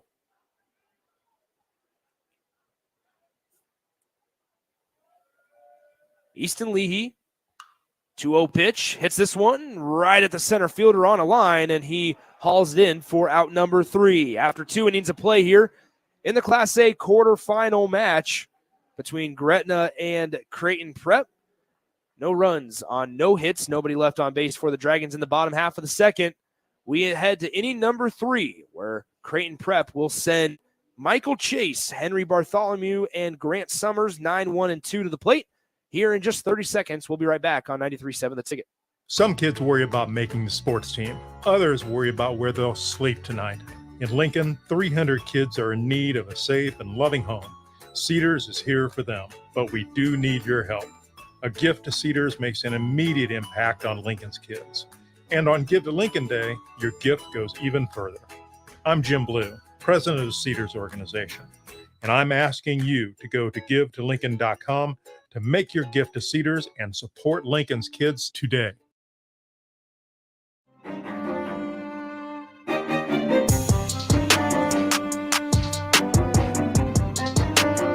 We are back here, top of the third inning.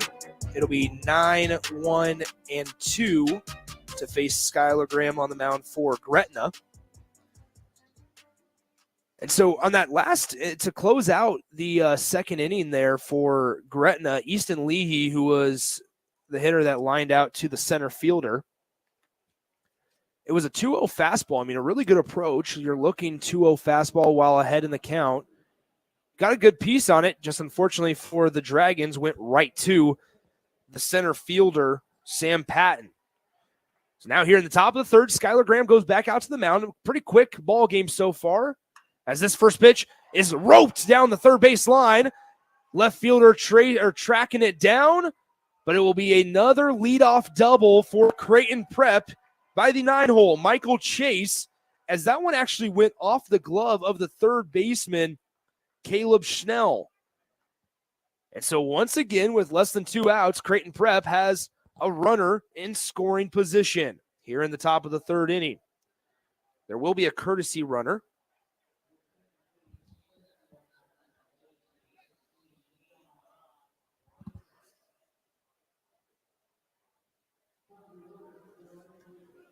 And so with nobody out here in the top of the third inning, it's back to the top of the order as well with Henry Bartholomew. Bartholomew doubled to start this game down the left field line. He steps in against Skylar Graham with a runner at second and nobody out here in the top of the third inning.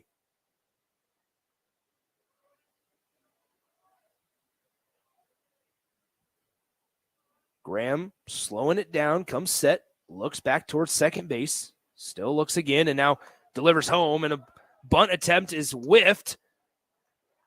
Goes 0-1.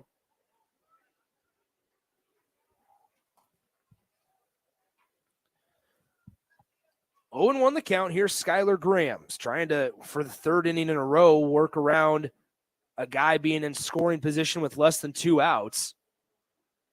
Henry Bartholomew at the plate, 1 for 1 with a double here today. Graham comes set, looks twice, and delivers. Pitch is going to be right down Broadway for a strike. 0-2.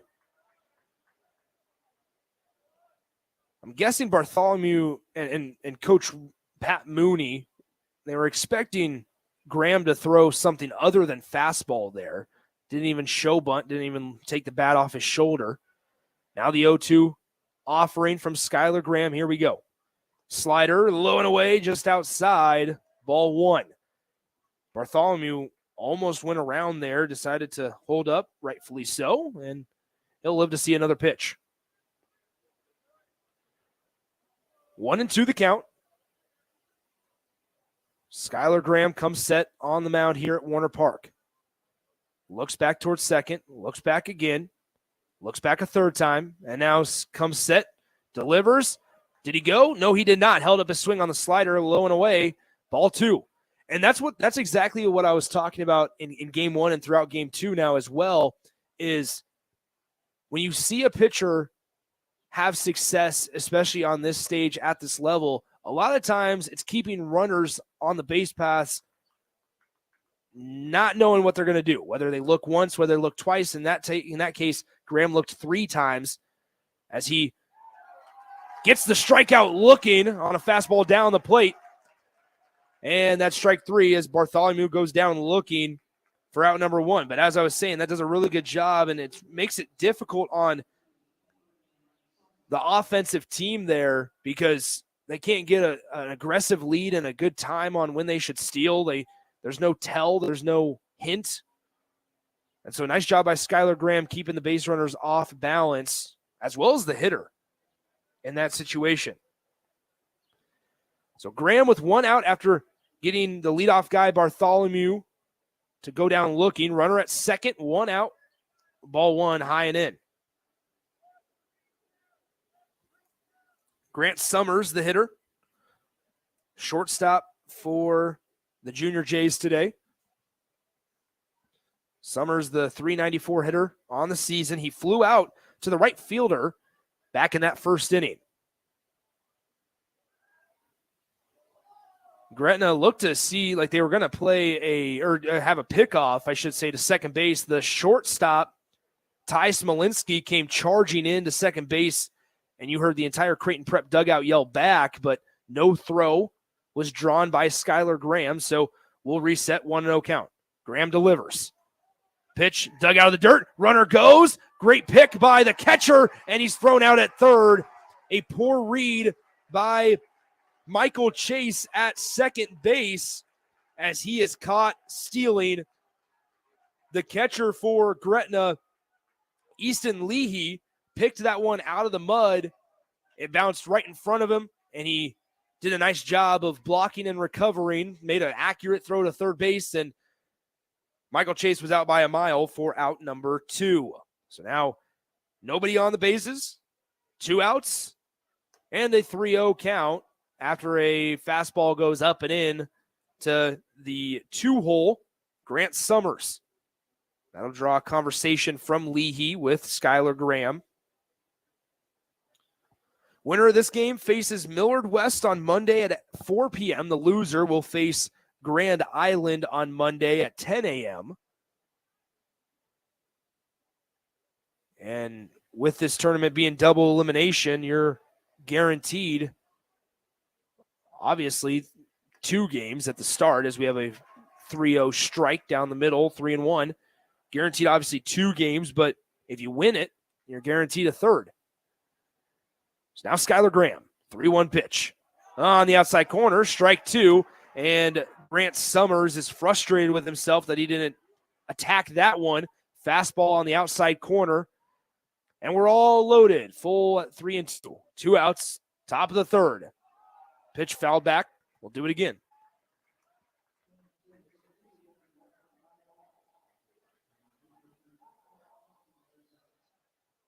Creighton Prep got 1 run in the top of the second.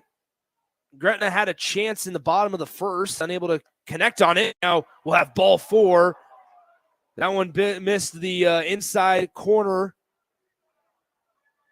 and Leahy's asking for it, asking how much did that miss to the home plate umpire, Brandon Dinslage, but he said it was too far inside, and so a free 90 feet is awarded to Grant Summers.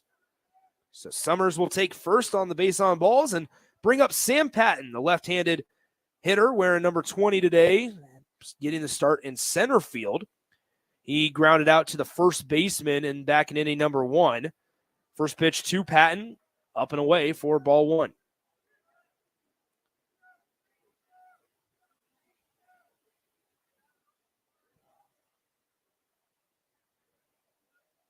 Patton's ground ball in the first inning got the runner over to third, and then Creighton Prep was, eventually unable to get him to score. But on the 1-0 pitch, it's 2-0.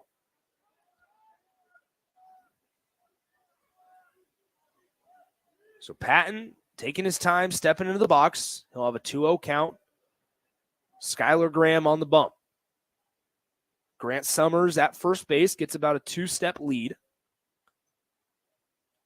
Graham's pitch going to be grounded to the second baseman, fielded cleanly, thrown to first for out number 3. And so once again, another bullet is dodged by the Gretna Dragons as Skylar Graham works around a leadoff double by Michael Chase. And thanks to nice defensive play from the catcher, he's thrown out at third on a caught stealing, and Skylar Graham works out of the top of the third inning. After 2.5 innings of play, it's 1-0 Prep over Gretna. We'll be right back on 93.7 The Ticket.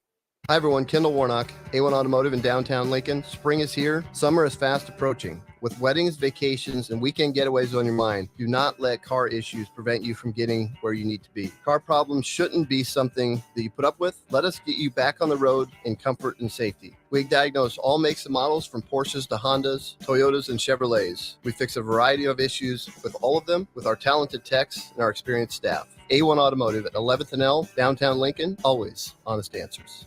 Are you looking for a fresh office space or a new place to call home? Independence Built is who to call for all your new residential or commercial builds and remodels. Independence Built is in the process of building a brand new single-family or townhome development in Lincoln, while also in the process of a new walkout townhome development in Bennett. Don't wait. New lots and homes are available now through Independence Built. Give Ken and Dreeling a call today at 402-430-4954. That's 402-430-4954.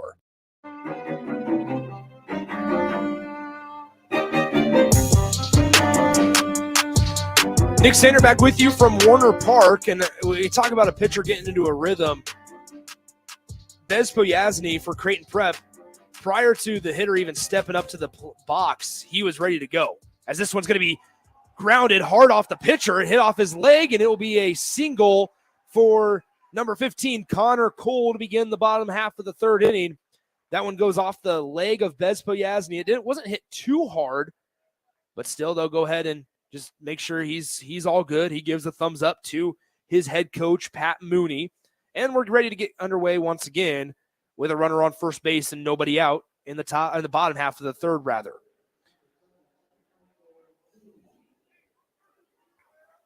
So now stepping up to the plate, the 9-hole hitter, number 7, Mitchell Sheaf.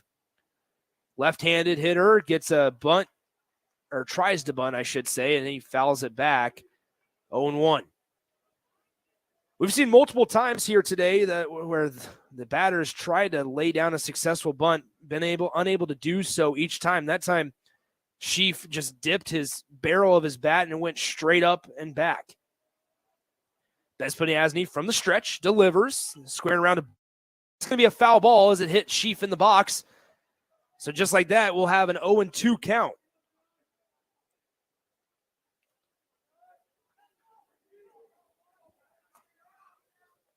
When you're talking about a one-run ball game, things like a sacrifice bunt, a free walk, a error, those things are just magnified in this stage of the season, especially at a venue like this. Bez Poyasny from the stretch. Connor Cole gets his lead at first. It's an 0-2 count. Bez Poyasny delivers. Fastball low. Catcher lost it for a moment, but Connor Cole didn't get a good enough read on it as it bounced behind the batter, sort of lost track of the baseball, and has to retreat back to first. It's 1-2. Sheaf, the 9-hole. The leadoff hitter, Ty Smolinski, who doubled in that first inning, is standing on deck. 1-0 Creighton Prep. Bez Poyasny comes set. He picks over to first just nonchalantly, wasn't necessarily trying to get him out, just threw it over there just to keep him honest. Let him know he's thinking about him. So Bez Poyasny comes set, glances over, now throws home. This one will be fouled off to the left side. Still 1-2, and we'll redo it.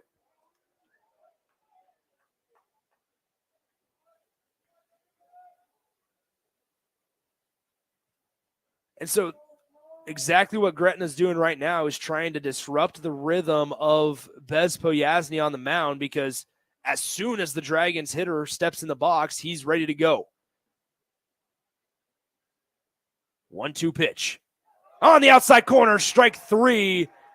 And Mitchell Sheaf didn't like the call from home plate umpire Brandon Dinslage, but that's pretty consistent from what we've seen all day today from Dinslage behind the dish, as he's been pretty generous with that outside corner.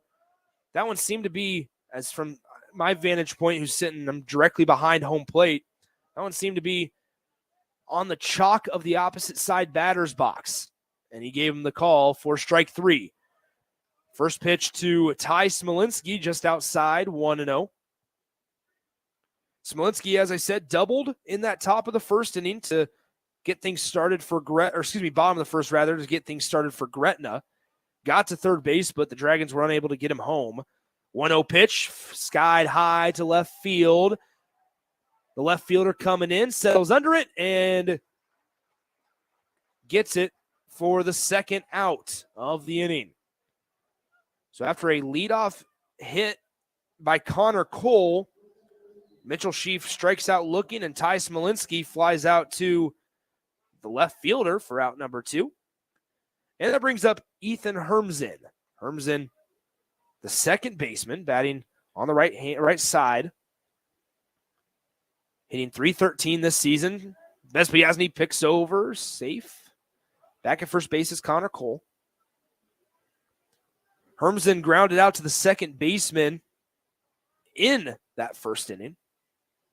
Pitch from Bez Poyasny, way outside, 1-0.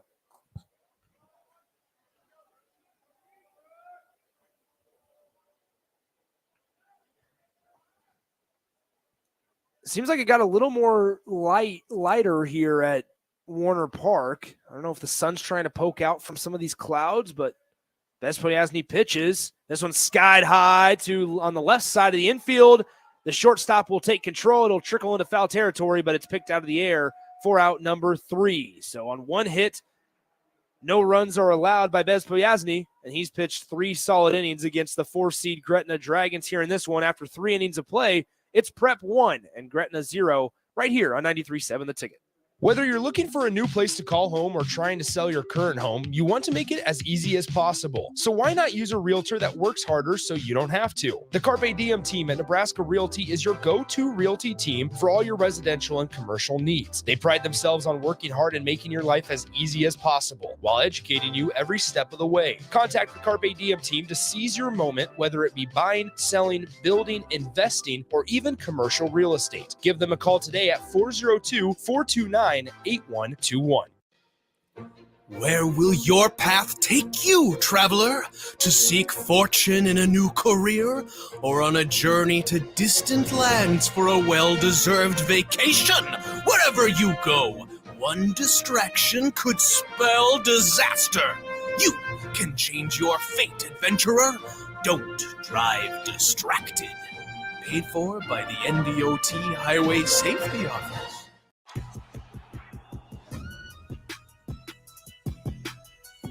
Start of the 4th inning here from Warner Park. Prep back up to hits here in the top of the 4th. They lead it 1-0. What an impressive performance so far from Sam Bez Poyasny for Creighton Prep on the bump. Bez Poyasny, the senior, 5-2 on the year with a 1.45 ERA this season, and he's shown that sort of effort of outing through 3 innings. Up first here in the top of the 4th for Prep, it'll be the cleanup hitter, Kobe Hatcher. Hatcher hits this one hard to the second baseman, backhanded play, thrown up to first in time for out number 1. Hatcher is now 0 for 2 after being set down on 1 pitch. Brings up Mitchell Collins, number 3, the 5-hole. He struck out swinging in that second inning. Mitchell Collins in the left-handed batter's box with 1 out. First pitch up and away, ball 1. Gretna 22-8 on the season. They beat Papillion La Vista 14-3 in their district final. 1-0 pitch, foul to the left. Evens up the count at 1 apiece.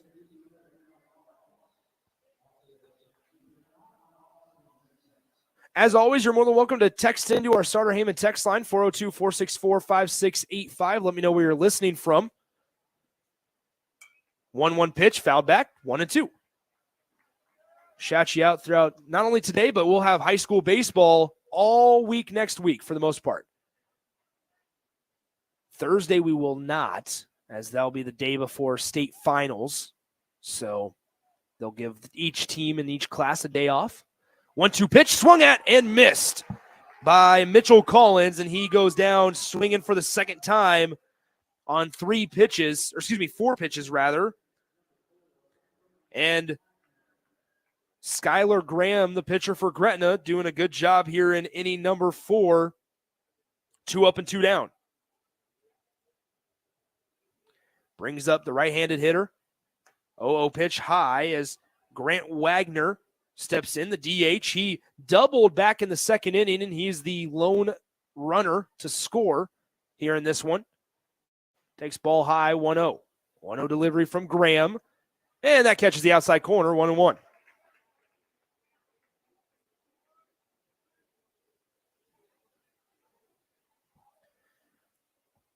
The count, 2 outs here in the top of the 4th inning. Graham delivers just high, 2-1.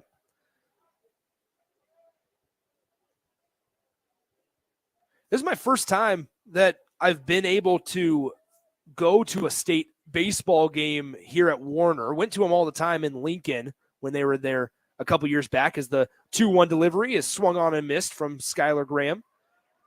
And we're all evened up at 2-2 with 2 outs here in the top of the 4th inning. But I tell you what, it's a pretty cool opportunity being able for these guys to play in a venue like this.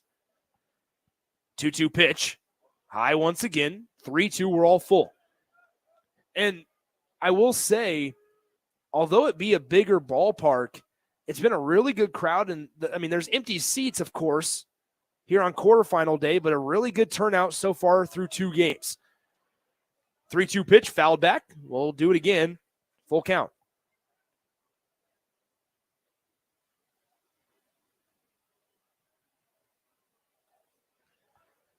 Graham delivers on the 3-2 pitch. Fouled off once again, and the at-bat's extended from Grant Wagner.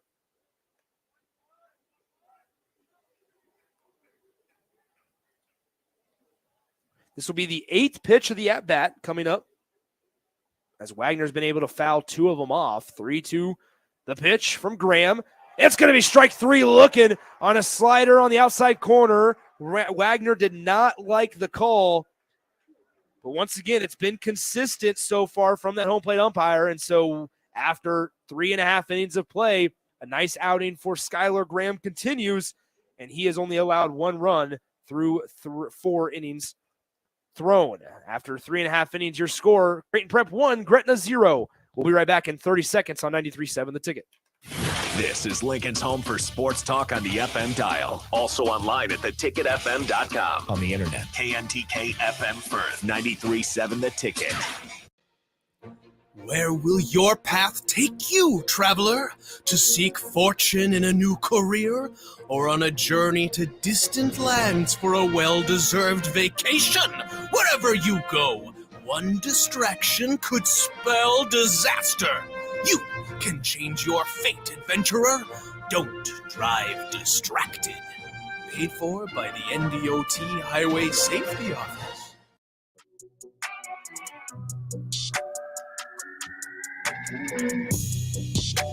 It'll be 3-4-5, the heart of the order for the Gretna Dragons here in the bottom of the 4th inning. Skylar Graham, Griffin Goldman, and Caleb Schnell all due up for the Dragons to face Sam Bespoyasny, who's practically been untouchable on that mound, despite he's only allowed 2 hits through 3 innings of play.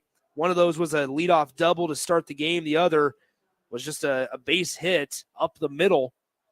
And so Skylar Graham, the pitcher for Gretna, comes up to the plate, hitting in the 3-hole today. Graham at the plate one of Gretna's best hitters as he tries to lay down a bunt, pops it straight up and back for a foul ball. But as I was saying, one of the Dragons' best hitters, hitting .330 this season, has 3 home runs, 23 RBIs, and has scored 22 runs on his own. The 0-1 pitch from Bezpomazny. Skied high, straight back, and it goes right over the top of my head for another foul ball, and it's quickly 0-2. Huge shout out to Ryan J. listening. Says driving a truck across southern Nebraska. Shout out to Ryan J. Shout out to Disc Golf Jake listening as well. The 0-2 pitch from Bezpomazny. Swung at, lunged at. It's going to be tracked down by the second baseman in shallow right field for out number 1. So Skylar Graham goes down on 3 pitches, flies out to the second baseman, or I should say pops out to the second baseman rather, in short, shallow right field for out number 1. Brings up number 26, Griffin Goldman. Goldman, the cleanup hitter, grounded out to the shortstop to end that first inning just a little while ago. Takes a strike on the outside corner, 0-1.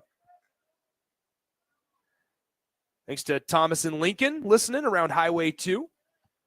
There in Lincoln.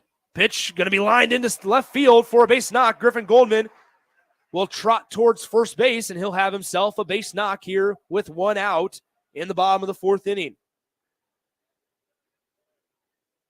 So he took an 0-1 slider, lunged out, got in front of it, pulled it to the left side, and it trickled into left field. And I believe we'll have a courtesy runner here for Griffin Goldman, as number 2, Alex Runge, will be the courtesy runner for Griffin Goldman.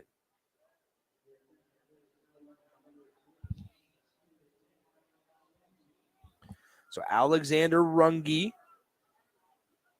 will be at first base now. He'll be that courtesy runner for the first baseman, Griffin Goldman. Bezpomazny now has to go from the stretch with the runner on first base, 1 out here in the bottom of the 4th. Gretna trying to muster something together and tie this ball game. Pick over to first.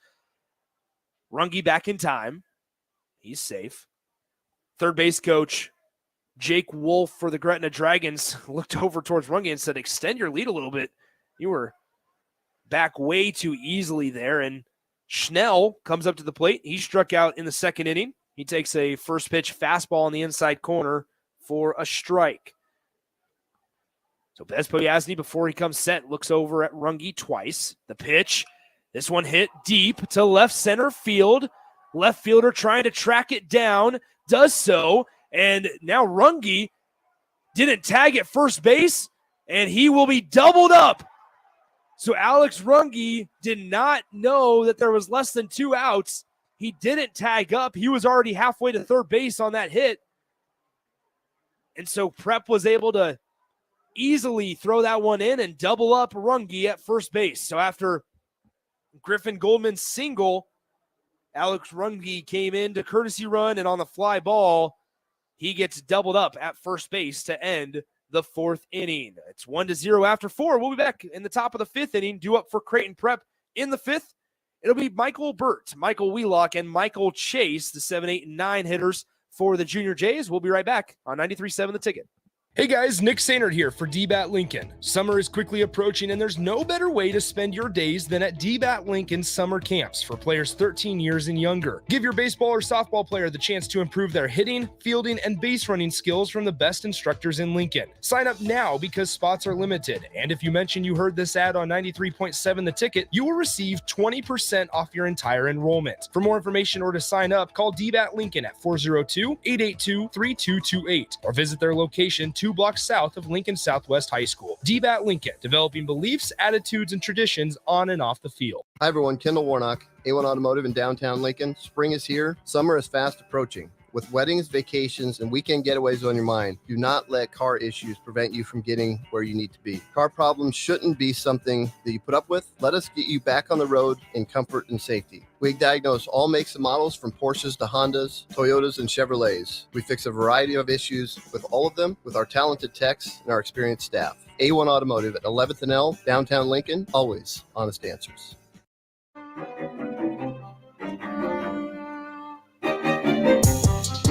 Nick Sainert back with you from Warner Park. Top of the fifth inning, Hayden Parrish, the DH, up for the Junior Jays, takes ball one up and away. The 1-0 pitch from Graham, now 2-0 on the fastball outside to Hayden Parrish. Parrish struck out swinging, or excuse me, this is Michael Burt, rather, up at the dish. And on the 2-0 pitch, Burt swings and misses, so it's now 2-1. I was asked on the text line, and I apologize, to explain a courtesy runner. So I'll do that here momentarily as the 2-1 delivery from Graham hits him, and Michael Burt will take his free base on the hit by pitch. So courtesy runner is different than a pinch runner, which is a common term, obviously, in baseball and softball. So a courtesy runner allows a runner to come in for one player on your roster, one hitter, I should say, in your lineup when they get on base. And so you can do that without having to make a substitution defensively. So, for example, in that last half inning for Gretna, Griffin Goldman got a base knock, and he is not as fast of a runner, as maybe a better base runner than Alex Runge, for example. So they bring in Alex Runge, who may be a little more athletic, a little quicker on the base paths, and that he's just their courtesy runner. But now when Gretna's on defense, Griffin Goldman can come back out and play defensively at first base, where if it was a pinch runner, you would have to make a substitution defensively as well. And so, for example, when I was playing as a catcher, I was never a fast guy. Every single time I got on base, shout out to Coach Scharf, who just resigned and retired a couple days ago. He would always put in a courtesy runner, and I would never get to run the base pass, which, probably in hindsight is probably the best decision in interest of the Pius baseball program. But here we are, top of the fifth inning, 1-0 the count. Skylar Graham on the mound, runner at first base after the hit by pitch. Squaring around a bunt. It's going to be a beautiful bunt down the first base line, corralled by Goldman, and he steps on the bag just in time. The runner on first base, Michael Burt, goes to second on the sacrifice bunt. And that's the first time that we've been able to see a bunt get executed. And so shout out to Michael Wheelock for doing so. And he is awarded with the sacrifice for out number one here in the fifth inning. So runner on second, one out, and stepping into the box, Michael Chase, the 9-hole hitter. He got a double back in the third inning. Graham comes set, looks back twice, delivers, and it's a ball on the inside, just inside the corner, I guess.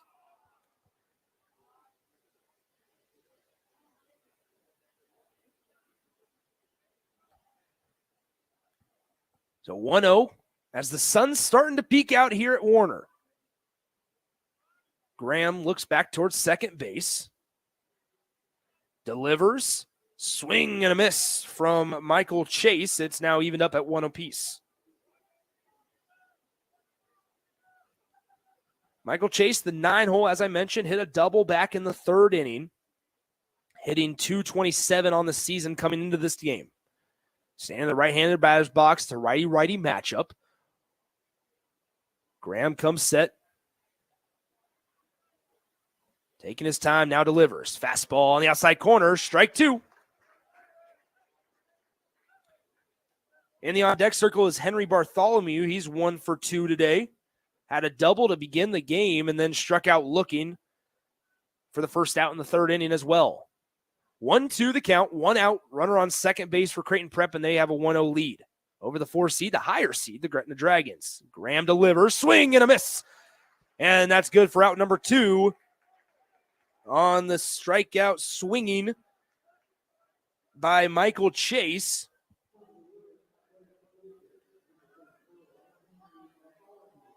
Skylar Graham gets his 6th strikeout in 4 2/3 innings pitched. And now we'll have a brief moment as Gretna's pitching coach wants to talk things over. 1-0 Creighton Prep. They lead. Currently, Michael Burt, who was hit by a pitch and then advanced to second base on a sacrifice bunt, is standing at second base. And so now up to bat with 2 outs in the 5th inning is going to be the leadoff hitter, Henry Bartholomew. As I mentioned, the right fielder Bartholomew doubled to begin the game in the top of the first. Wasn't able to score, though. He was stranded at third, and then in the third inning for the first out, struck out looking on a 2-2 slider on the outside corner. So now the little visitation at the mound is concluded, so we're ready to play some baseball once again. Bartholomew steps in. Graham comes set. Takes a breath and now delivers. Fastball inside corner, good for a strike. 0-1.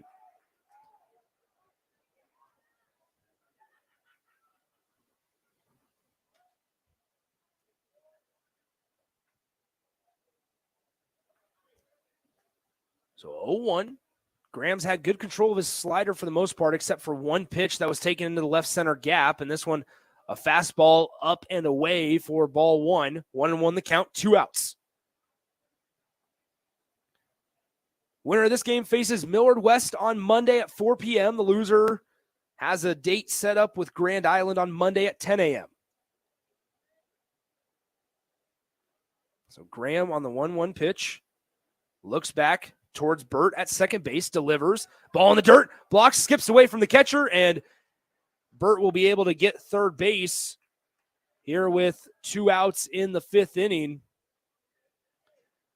Went off the side of the catcher, trickled towards the Gretna dugout, and Burt was able to take third. Now, once again, also remember here at a venue like Warner Park or even Haymarket when it was there, or Tally Anderson Field, there's a lot more room in foul territory than maybe these guys are used to on high school fields. As the 2-1 pitch, inside corner, good for a strike, evens up the count 2-2, 2 outs here in the top of the 5th. There's a lot more room in foul territory, so a lot of pop flies that usually would get out and into the stands stay in play, and a lot of the pitches here on a 2-2 delivery, ball in the dirt, 3-2 were full. A lot of the balls that skip away from catchers sometimes seem closer than they actually are, and they're staying in play most of the time. So something just to take into account as well. 3-2 offering, skied high in the air. It's going to stay in the infield. Graham is going to call for it, and the pitcher records out number 3 after grabbing the pop fly near the foul line on the third base side. After 4.5 innings of play, we're still the same score in a quick-moving ball game. 1-0, Creighton Prep leads over the Gretna Dragons. In the bottom of the 5th, for the Dragons, it will be Parrish, Leahy, and Cole. 5, 6, and 7 hitters due up, or rather 6, 7, and 8 hitters due up in the bottom half of the 5th. Here from Warner Park, Nick Sainert with you on 93.7 The Ticket and theticketfm.com.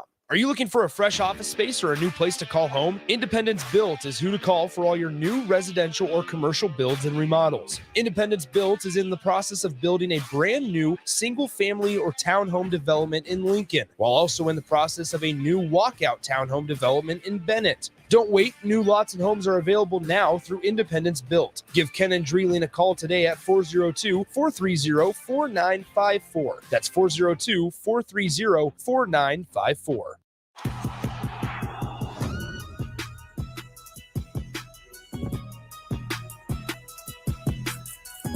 Trotting back out to the mound, and why wouldn't he? Sam Bezpoyazny for Creighton Prep.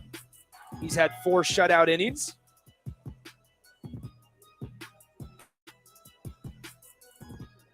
Four shutout innings, only 4 Ks as well to Bezpoyazny's stat line, but man, he's been real efficient.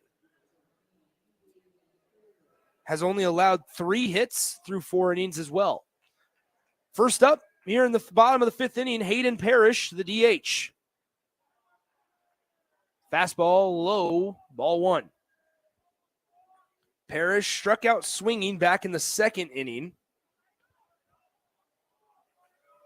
1-0 pitch, going to be hit to the right side, fielded with a backhand by the first baseman, and he'll take it himself. Good for a quick out, number 1 on the 3 unassisted putout. So a nice play there by the first baseman, Michael Burt, as he was able to take a step to his right, field it with the backhand, and get out number 1. First pitch here Ball outside to Easton Leahy, the catcher.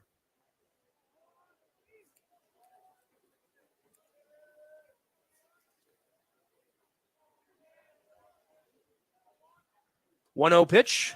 Ball outside, 2-0.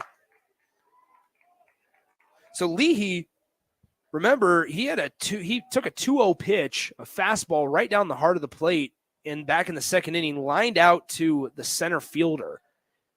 As that 2-0 pitch is going to be low and inside, ball 3-0 count to Easton Leahy.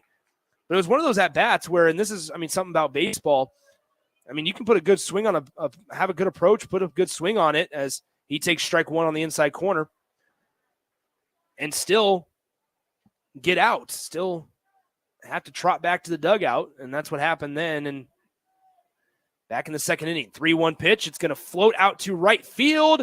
A diving catch by the right fielder, Bartholomew, and that's out number 2 here in the bottom half of the 5th inning. So another good piece there by Easton Leahy, just a better defensive play by the right fielder, Henry Bartholomew. And Bez Poyasny is 1 out away from getting out of the 5th inning unscathed. The 0-0 pitch swung on, fouled off to the right side by number 15, Connor Cole, the 8-hole batter.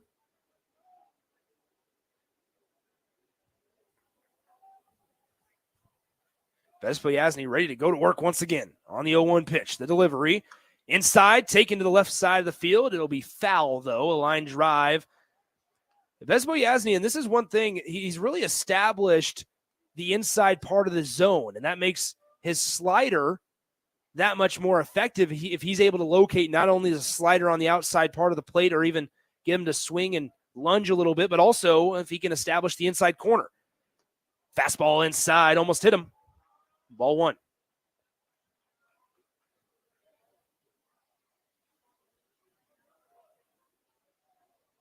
One and 2 the count. The delivery. Swung on, fouled off to the right. I should also make a note regarding the courtesy runner. That's something that stops at the high school level. So it's not like the Huskers would be able to utilize a courtesy runner. They would have to go the pinch runner route as we have another foul ball straight back to the backstop.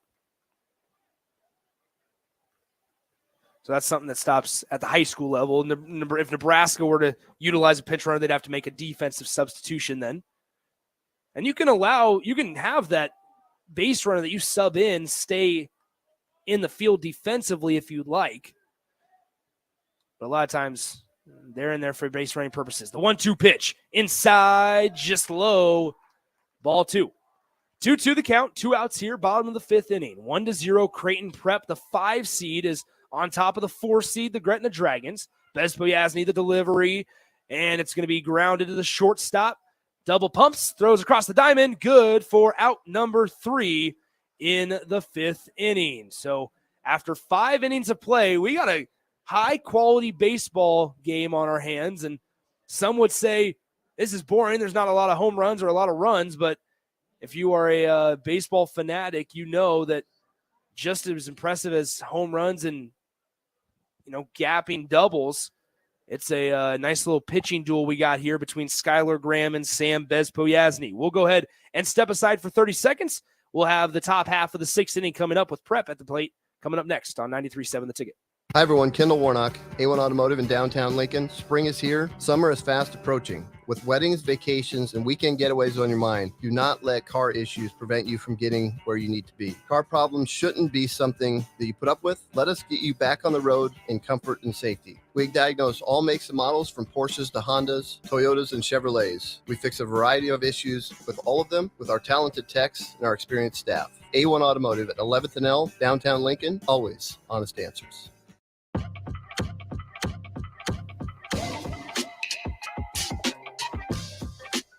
So a nice productive outing for Sam Bez Poyasny, as he has gone 5 shutout innings, 4 strikeouts, only 3 hits allowed for Bez Poyasny.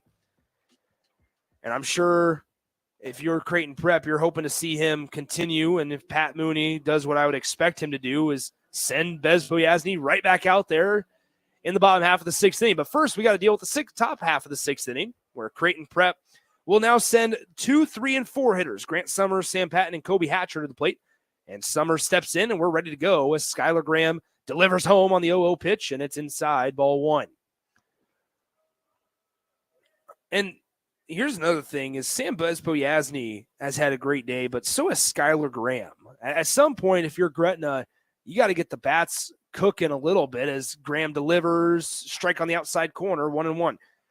But, I mean, if you're Skylar Graham, you're walking away from this game going, all right, so I threw at least 5 innings of play. I allowed just 1 earned run. I struck out 6 Creighton Prep batters, and I somehow got the loss. And unfortunately, that's part of baseball, is that you can have yourself a day, but if the offense won't pick you up on the mound, then you could walk away with a loss. 2-1 the count. The delivery from Graham. Swung at and missed on the outside corner, and it's 2-2. Grant Summers, back in the 3rd inning, ended up walking after drawing a full count, but here he has it 2-2. Swung on, line to third base. It gets past the third baseman and into left field for a base hit. So the second 2-hole hitter, Grant Summers, able to hit a hard line drive past the third baseman and Caleb Schnell, and he'll be on first base to begin things here in the 6th inning. Took a 2-2 fastball on the inside part of the plate into left field. Brings up number 20, Sam Patton. Patton, the left-handed hitter. I'd be surprised not to maybe see a sacrifice bunt here just to try to get that runner at first, Summers, to second base. As Patton, standing in the left-hander's batter's box, squares around, bunts it to third base, and it will roll foul.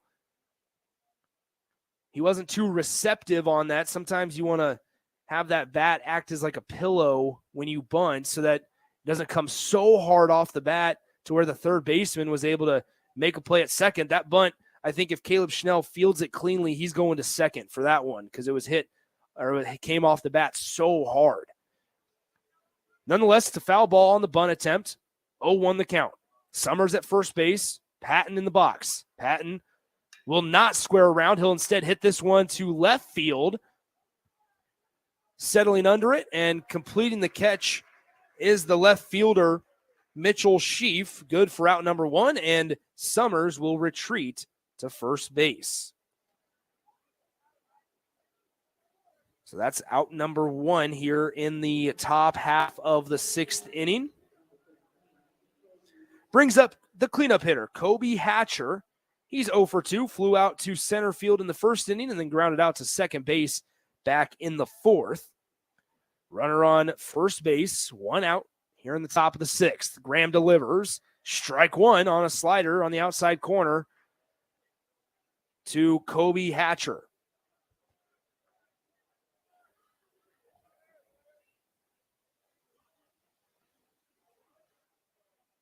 So Skylar Graham will pick over to first. Back in plenty of time is Summers at first base.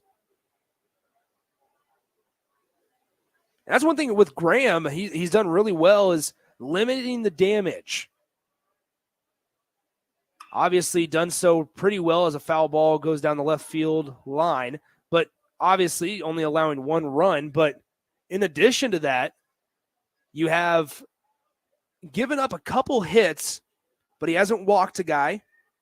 I should say, let me double check that. Let me check my book real quick. He has walked one Creighton Prep batter. And Gretna also has 0 errors. And so if you can weather the hits, play clean defense, and avoid the walks and errors, you can have a pretty good outing, as we're seeing from Skylar Graham here. 0-2 pitch, high and outside, ball 1.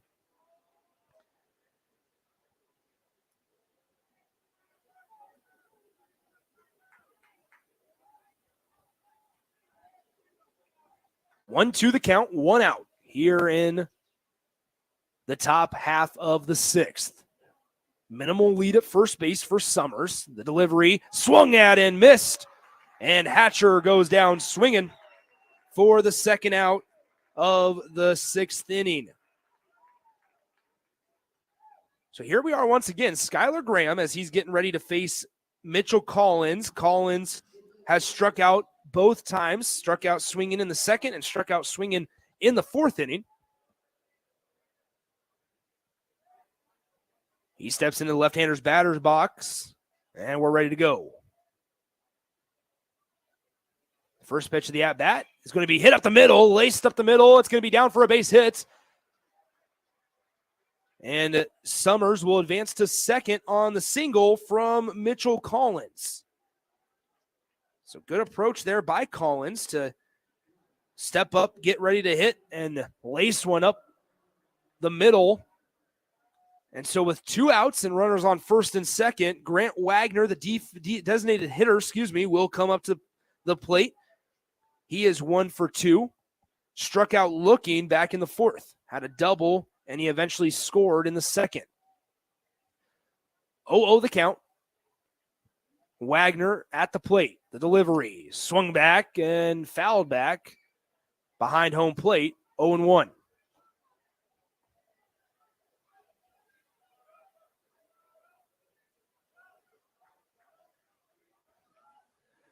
So once again, if you're just now joining us, the winner of this game gets Millard West on Monday at 4 p.m. The loser faces Grand Island in an elimination game on Monday at 10 a.m. Graham, the delivery home. Ball in the dirt.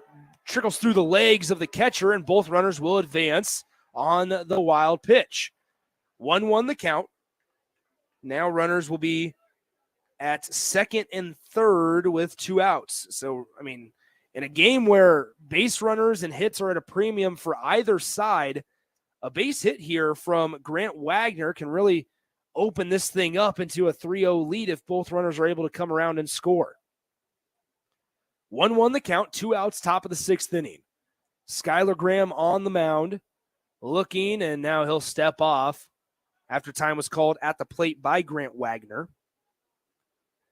Wagner had a 9-pitch at-bat back in the 4th that ultimately ended up being a strikeout.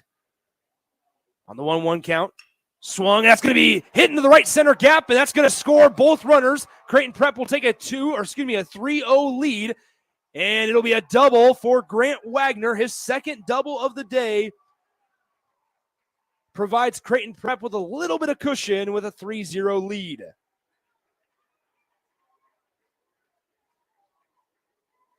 So once again, just talking about the evolution of an inning here, I mentioned just a couple moments ago that it's not necessarily the walks in the air, it's not the hits that is hurting Gretna. It's the walks and errors or free bases.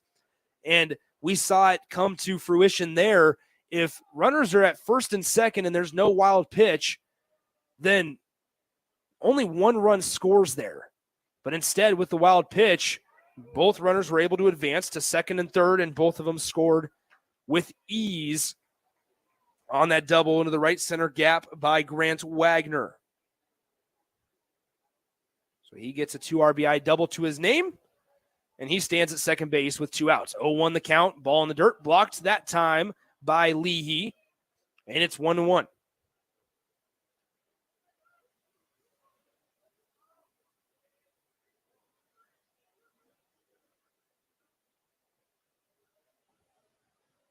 So Creighton Prep in the top half of the 6th inning,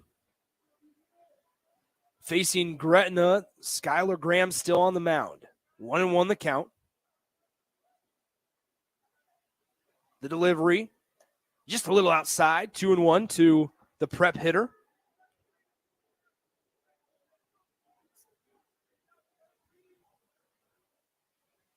Gretna will have 6 outs to work with as high school games go 7 innings. 2-1 to Michael Burt, who is the Prep hitter here. Playing first base, swings at a changeup low and outside. 2-2, counts evened up.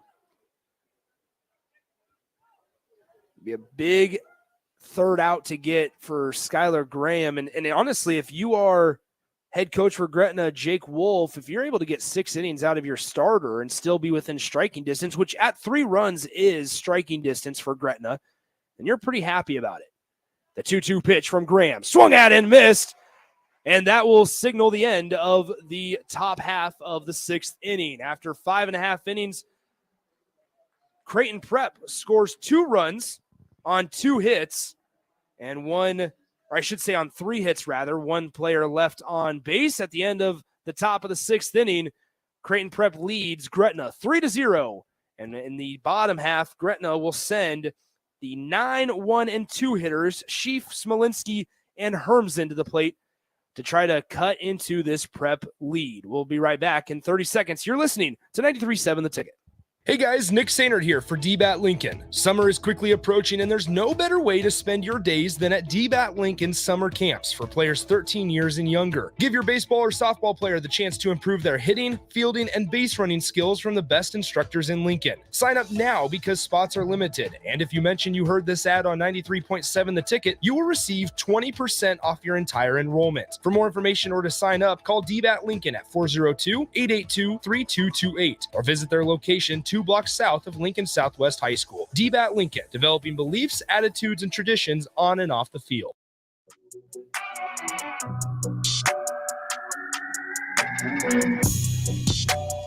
Nick Sainert back with you from Warner Park. We head to the bottom of the 6th inning with Gretna at the plate, facing off against the Creighton Prep Junior Jays. How about this stat line for Sam Bezpoyazny through 5 innings of work on the mound for Creighton Prep? 5 shutout innings, 4 strikeouts, and 3 hits allowed. And he's back on the bump, and he gets a swinging strike 1 to the 9-hole hitter, Mitchell Sheaf for Gretna. Here in the 6th inning. 3-0 Prep. They had 1 run in the 2nd and then just added 2 more in the top half of the 6th inning. So Gretna trying to just chip away. But really impressive performance from Sam Bezpoyazny. The delivery on 0-1 is going to be just inside ball 1. Stick with us. Approximately 30 minutes after the conclusion of this game, we'll be right back out here at Warner Park for Lincoln East and Bellevue West. Lincoln East, the 2 seed, the only team from the city of Lincoln also to make the state tournament, as this one is fouled off to the left side, 1 and 2. They'll face off against Bellevue West, who is the 7 seed. And games are actually quite a bit ahead of schedule. They were initially supposed to start at 4. Like the next game, I should say, between Lincoln East and Bellevue West was supposed to start at 4 as the 1-2 pitch is going to hit the leadoff hitter, Mitchell Sheaf, and he'll take a base for Gretna. And so that's a great end result if you are the Dragons on a 1-2 count with a pitcher that you have not necessarily been able to find much success off of. You'll take a free 90 feet as well any day of the week. But as I was saying, these games are pretty much ahead of schedule by quite a bit. So this one, it helps having a pretty quick moving 3-0 ball game. But with the first game of the day between Millard West and Grand Island ending in a run rule after 5 innings, and now this one, plus games were already moved up an hour, we're ahead of schedule by quite a bit here in this one. So nobody out. Creighton Prep trying to avoid any potential damage as Smolinski, now the leadoff hitter, steps in for Gretna and swings at a fastball up in the zone, 0-1. Smolinski, 1 for 2 today, had a double in the first inning, then flew out to left field in the 3rd. He's facing an 0-1 count now here in the bottom of the 6th. Runner, throw down to second base, will not be in time. It goes into center field, and now the runner, Mitchell Sheaf, will take third base, and just like that, on the steal and errant throw, Gretna now has a runner on third base with nobody out in the bottom half of the 6th inning. So Sheaf gets credit for a stolen base to second, and then he advances to third on the air from the catcher, so an E2. And now it's a 1-1 pitch. Swung at and missed by Smolinski. So it's now 1-2 for Gretna with nobody out in the bottom half of the 6th inning. Sam Bezpoyazny has a runner on third base for the first time since the 1st inning. From the stretch, Bezpoyazny delivers. Fastball outside, 2-2.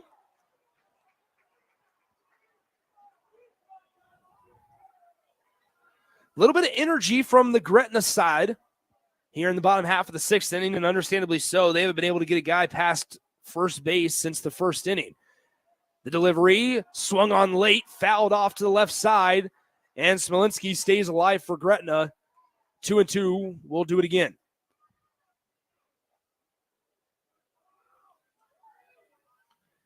Three to 0 the score. Creighton Prep out in front of Gretna. Gretna has a runner on third with nobody out. The 2-2 pitch swung on, fouled back once again by Smolinski. He's really taking this approach of late on the fastball, early on any off speed that Bezpoyazny delivers to him as he's ready to go once again on the 2-2 pitch. Lifts his leg and fires towards home. Fastball up and away, ball 3.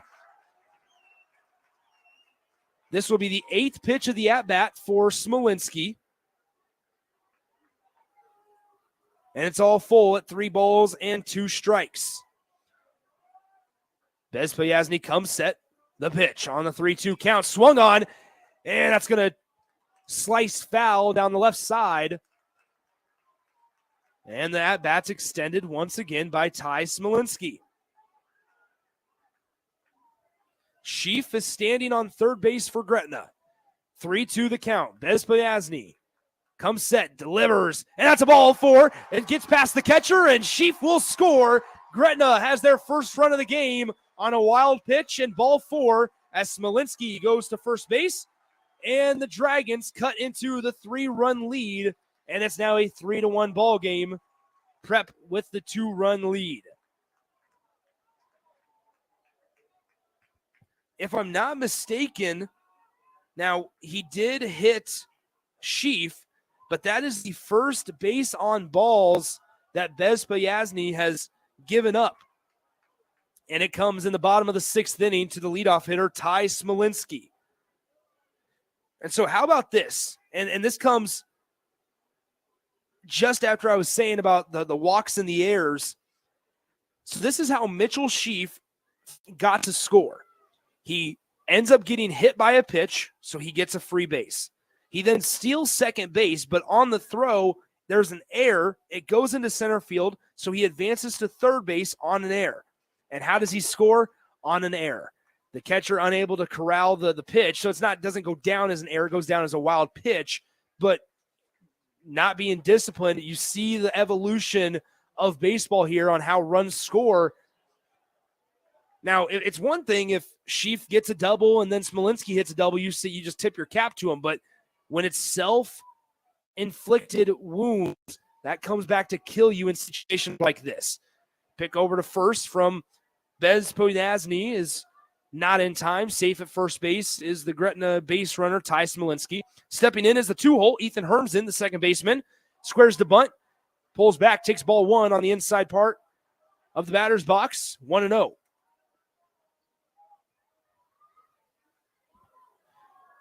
So Smolinski at first base for Gretna, Hermsen in the right-handed batter's box. It's a righty-righty matchup with Bezpoyazny, the pitcher for Prep.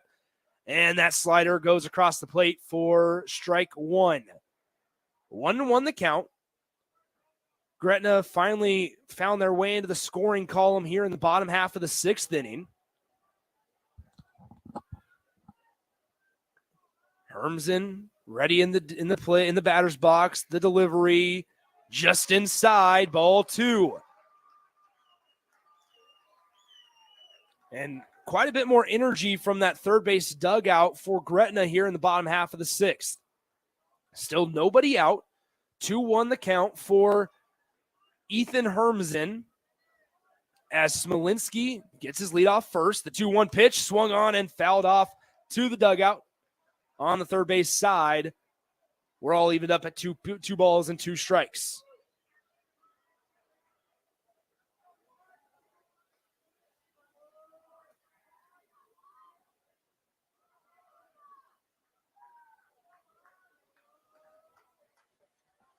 2 balls and 2 strikes, 3 runs for Creighton Prep, 1 for Gretna. They lead by 2. This one is going to be floated into left field, down for a base hit as Ethan Hermsen gets a single. So runners on first and second with nobody out in the 6th inning, and the go-ahead run comes to the plate in the form of Skylar Graham. So how about this? Runners on first and second. Tying run is on first here in the bottom half of the 6th inning.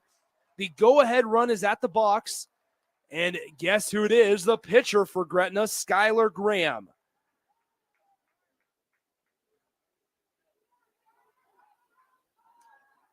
So Hermsen able to take a 2-2 fastball on the inner part of the plate into left field for a base knock.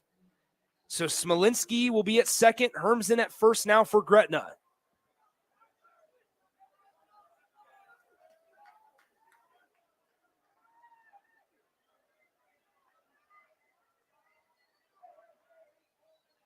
So now Skylar Graham will square to bunt and pull back, take ball 1 on the outside, 1-0.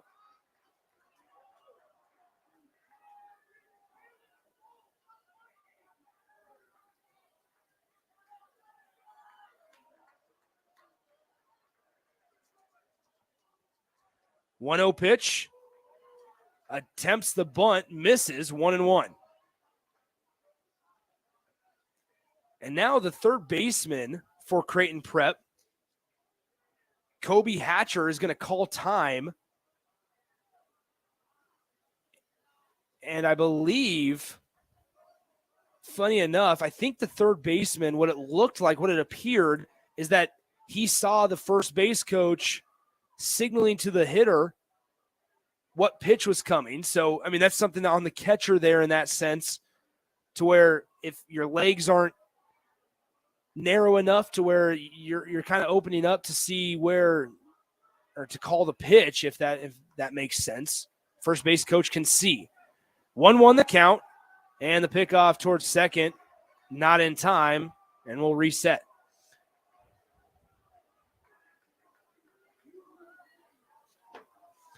One squares around a bunt. It's a good bunt down third baseline. Graham is going to be safe as the pitcher, Bezpoyazny, slips and falls. And we have bases loaded with nobody out in the bottom of the 6th inning, and going up to the plate is going to be Griffin Goldman, the 4-hole, the cleanup hitter, with the bases loaded and nobody out. So it was an attempted sacrifice because Graham was showing early. But fortunately for Gretna, the pitcher, Bezpoyazny for Prep, lost his footing, fell down. He was just trying to throw it to first, and as he changed directions, he slipped and fell. And we have bases loaded with Griffin Goldman at the plate. Swings at the first pitch. It's going to be floated into shallow right field, and the second baseman will retrieve it for out number 1. A disappointing at bat for Goldman. And that's out number 1 here in the bottom of the 6th.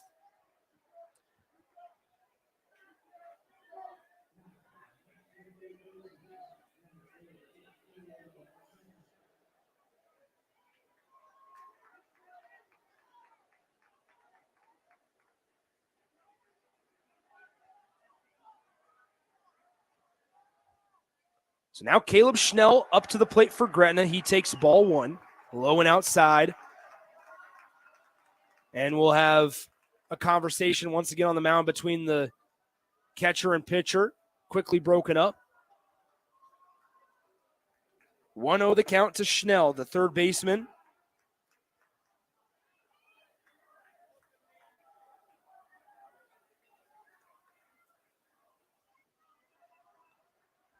Three to 1. Creighton Prep leads by 2. Bases loaded for Gretna. Ball 2, low and in.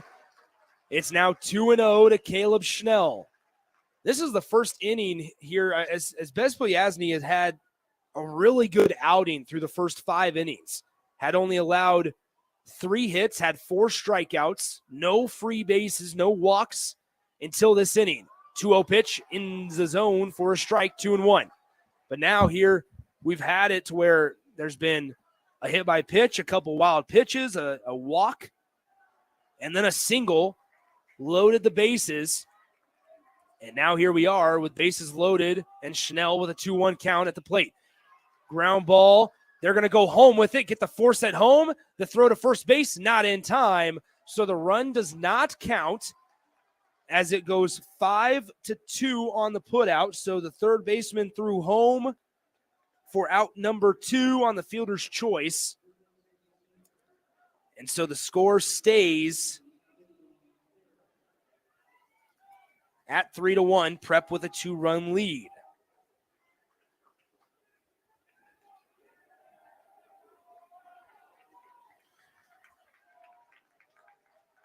So that brings up the DH, Hayden Parrish. The pitch, inside corner, strike 1. And man, if you're Gretna, if you only muster up 1 run in this bottom half of the 6th, you're going to go into the 7th pretty disappointed just because you had your cleanup hitter up with nobody out and the bases loaded as this one's fouled off to the right, 0-2. Then you had your 5-hole, and you weren't able to get even a sacrifice fly from them.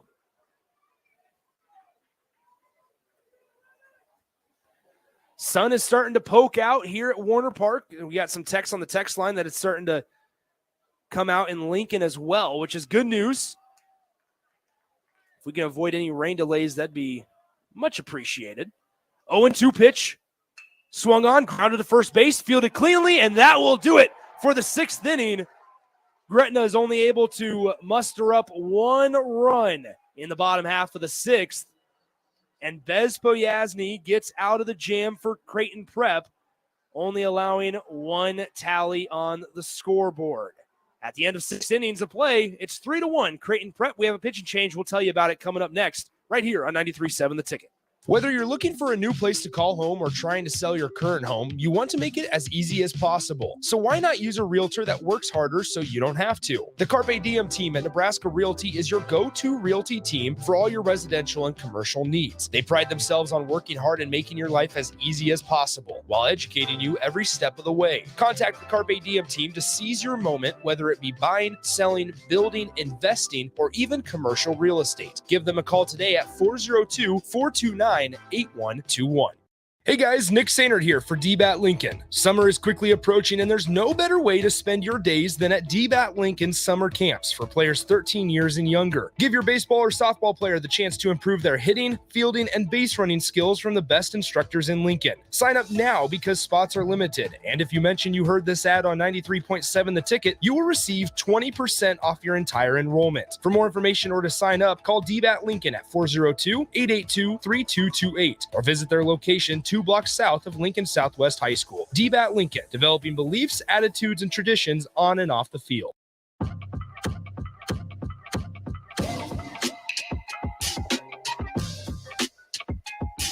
Nick Sainert back with you at Warner Park. Want to thank all of our sponsors while we have a moment for allowing us to broadcast high school baseball. A1 Automotive, Nebraska Realty, the Carpe Diem team with Nebraska Realty. Ken and Dreiling, of Independence Built, the NDOT Highway Safety Office, DBAT Lincoln, and High Electric. We have a new arm on the mound for the Gretna Dragons, and it's in the form of number 10, Trevor Cox, the sophomore pitcher. 2-4 record on the year, a 1.8 ERA, and now he is on the bump, replacing the previous pitcher, Skylar Graham. So Skylar Graham's final stat line is 6 innings, 3 runs allowed. Really, really gutty performance from Skylar Graham. 8 strikeouts by my count for Skylar Graham in 6 innings. But now it's Trevor Cox's turn, the sophomore, stepping into the box, I should say, for Creighton Prep, is going to be the 8-hole hitter, Michael Wheelock, here in the top of the 7th inning. Swings, and this one is roped to right field on a line, and the right fielder comes in a few steps and gets the out for number 1. 1 pitch, 1 out for the new pitcher, Trevor Cox, and here in the 7th inning. Brings up the 9-hole, Michael Chase. He struck out swinging back in the 5th inning. It's going to be a righty-on-righty matchup. First pitch, low and away, ball one.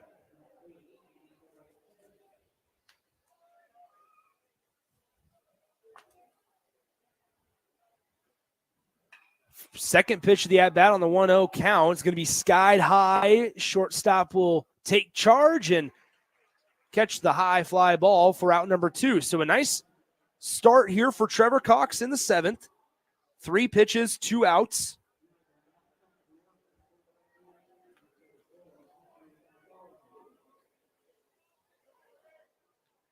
As that goes down as an F6.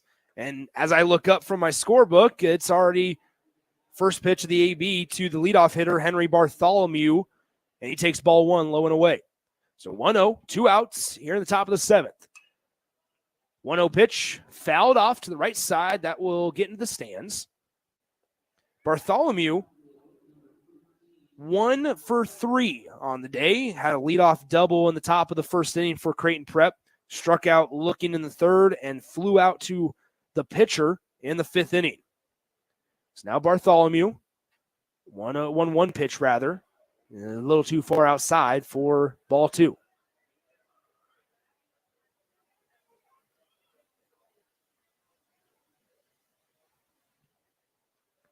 Two one. That slider in for a strike. 2-2. 2 outs. 3-1. Creighton Prep with a lead in the top of the 7th inning. Gretna will have one last crack at it in the bottom half of the inning. Trevor Cox in his first inning of work. 2-2 pitch. Low and away. Ball 3. We're all full at 3 balls and 2 strikes.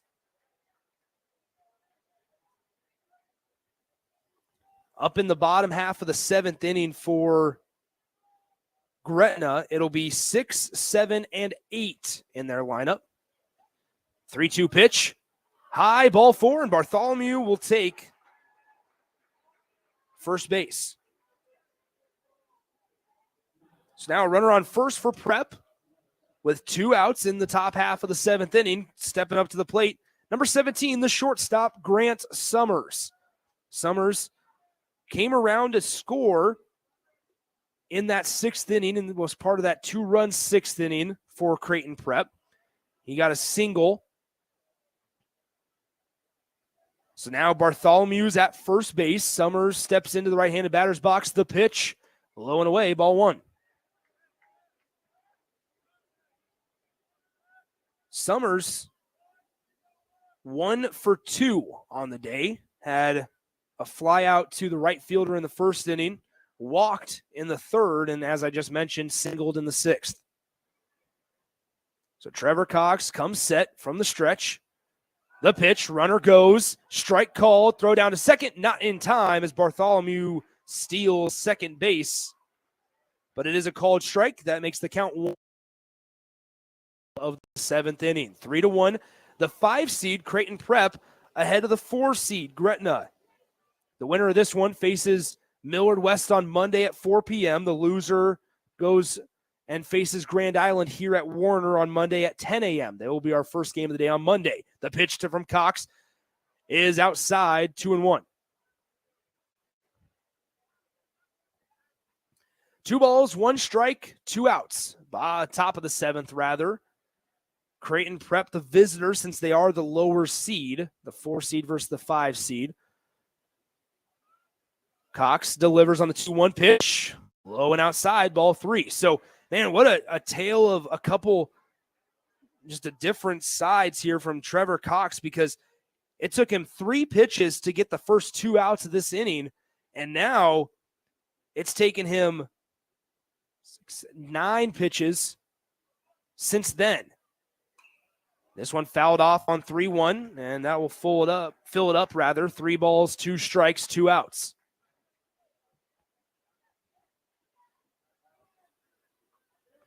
Standing on deck, Sam Patton, who is 0 for 3 today, the 3-hole for Creighton Prep. But first, Trevor Cox has to figure out a way to retire Grant Summers.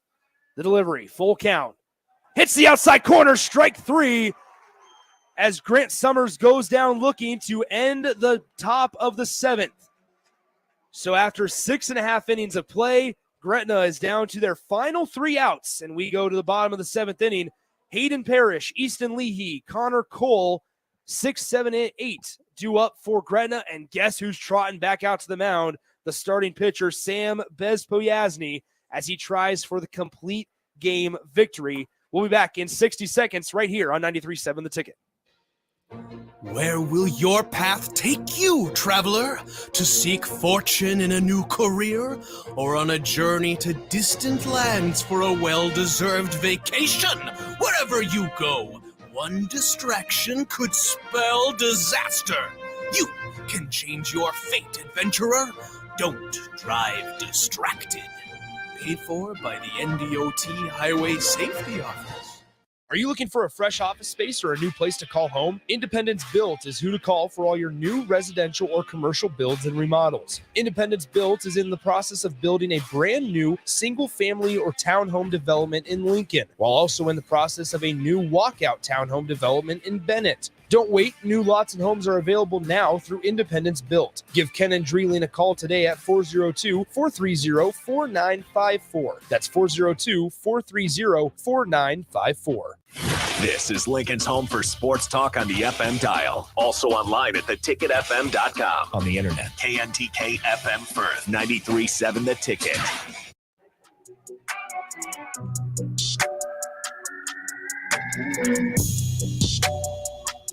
Back here at Warner Park, the first pitch of the at-bat was a strike for Bezpoyazny, so he's ahead in the count 0-1.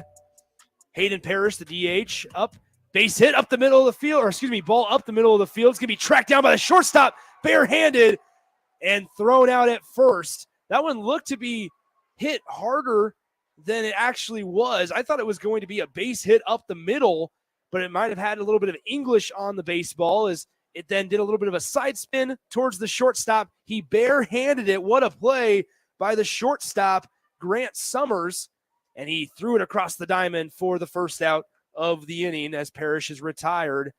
1 out. The first pitch of the at-bat to Easton Leahy, the 7-hole, is a strike as well. 0-1. And Bezpoyazny ready to get going once again. He's already on the rubber, and he delivers the 0-1 pitch. Low for a ball, 1-1.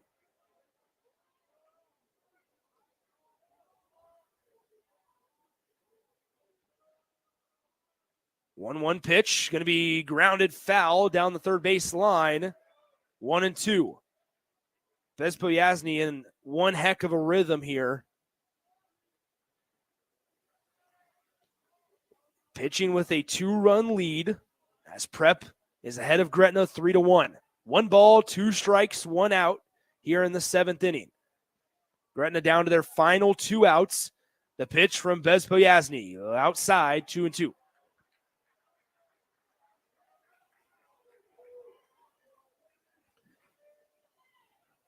Creighton Prep, if they're able to hang on, will advance to Monday's game against the number 1 seed Millard West as a swinging strikeout on a slider low and away sends Leahy back to the dugout for the 2nd out of the inning. And so Connor Cole will be Gretna's final chance here in the bottom half of the 7th.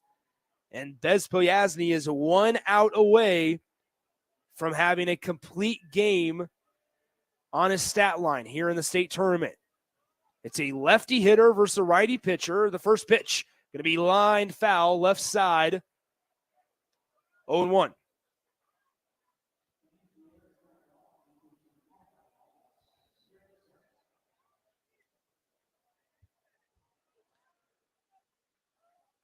Cole steps in, facing an 0-1 count. The pitch, low and inside, ball 1.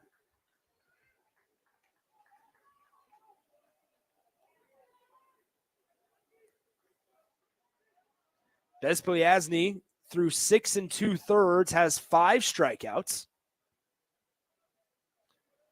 The 1-1 pitch swung on and missed. 1-2. And Connor Cole and the Gretna Dragons are down to their final strike. 1 ball, 2 strikes, 2 outs, bottom of the 7th. Gretna had the bases loaded with nobody out in the 6th inning and were unable to score any more runs. The pitch, 1-2 count from Bez Poyasny is going to be lined into right field. It'll be over the head, and Gretna's still alive as Connor Cole is able to muscle a base hit into right center field, and that brings up the 9-hole, Mitchell Sheaf. He was hit by a pitch in the 6th inning. He was the guy that got the 6th inning started. And so he'll try to maintain it here as we have a pause in the action and a mound visit. We'll go ahead and step aside for 30 seconds as well on a legal ID. We'll be right back on 93.7 The Ticket. Whether you're looking for a new place to call home or trying to sell your current home, you want to make it as easy as possible. So why not use a realtor that works harder so you don't have to? The Carpe Diem team at Nebraska Realty is your go-to realty team for all your residential and commercial needs. They pride themselves on working hard and making your life as easy as possible while educating you every step of the way. Contact the Carpe Diem team to seize your moment, whether it be buying, selling, building, investing, or even commercial real estate. Give them a call today at 402-429-8121.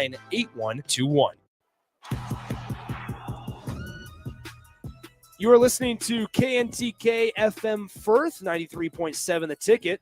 Mitchell Sheaf steps in. 2 outs here in the bottom of 7th. Strike 1 on a swing and miss on a changeup low and away. 0-1 the count to the 9-hole, Mitchell Sheaf. Runner at first is Connor Cole. He singled just a moment ago.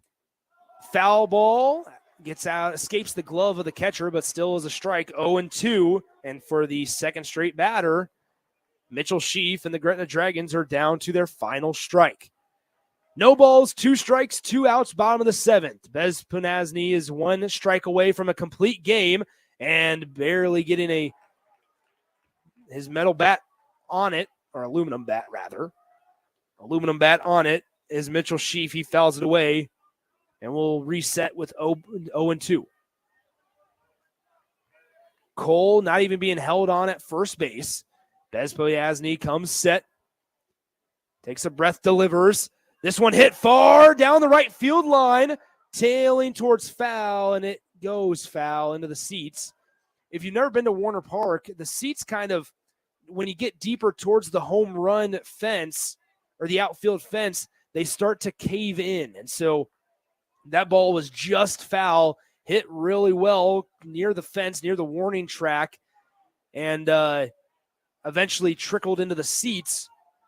But, man, that could have been exciting for Gretna. 0-2 pitch, Bez Poyasny, and we're going to have a stolen base by Connor Cole as that was ball 1, way outside. And it will not actually, since they did not draw a throw, the shortstop didn't even go over, it will not be considered a stolen base for Connor Cole. The 1-2 pitch from Bez Poyasny. The delivery swung on, fouled off. We'll do it again.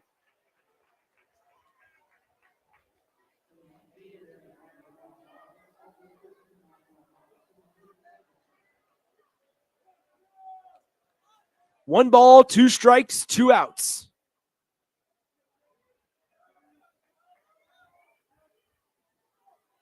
Bez Poyasny, Sam Bez Poyasny, the senior pitcher. 1-2 pitch, just outside. 2 balls, 2 strikes.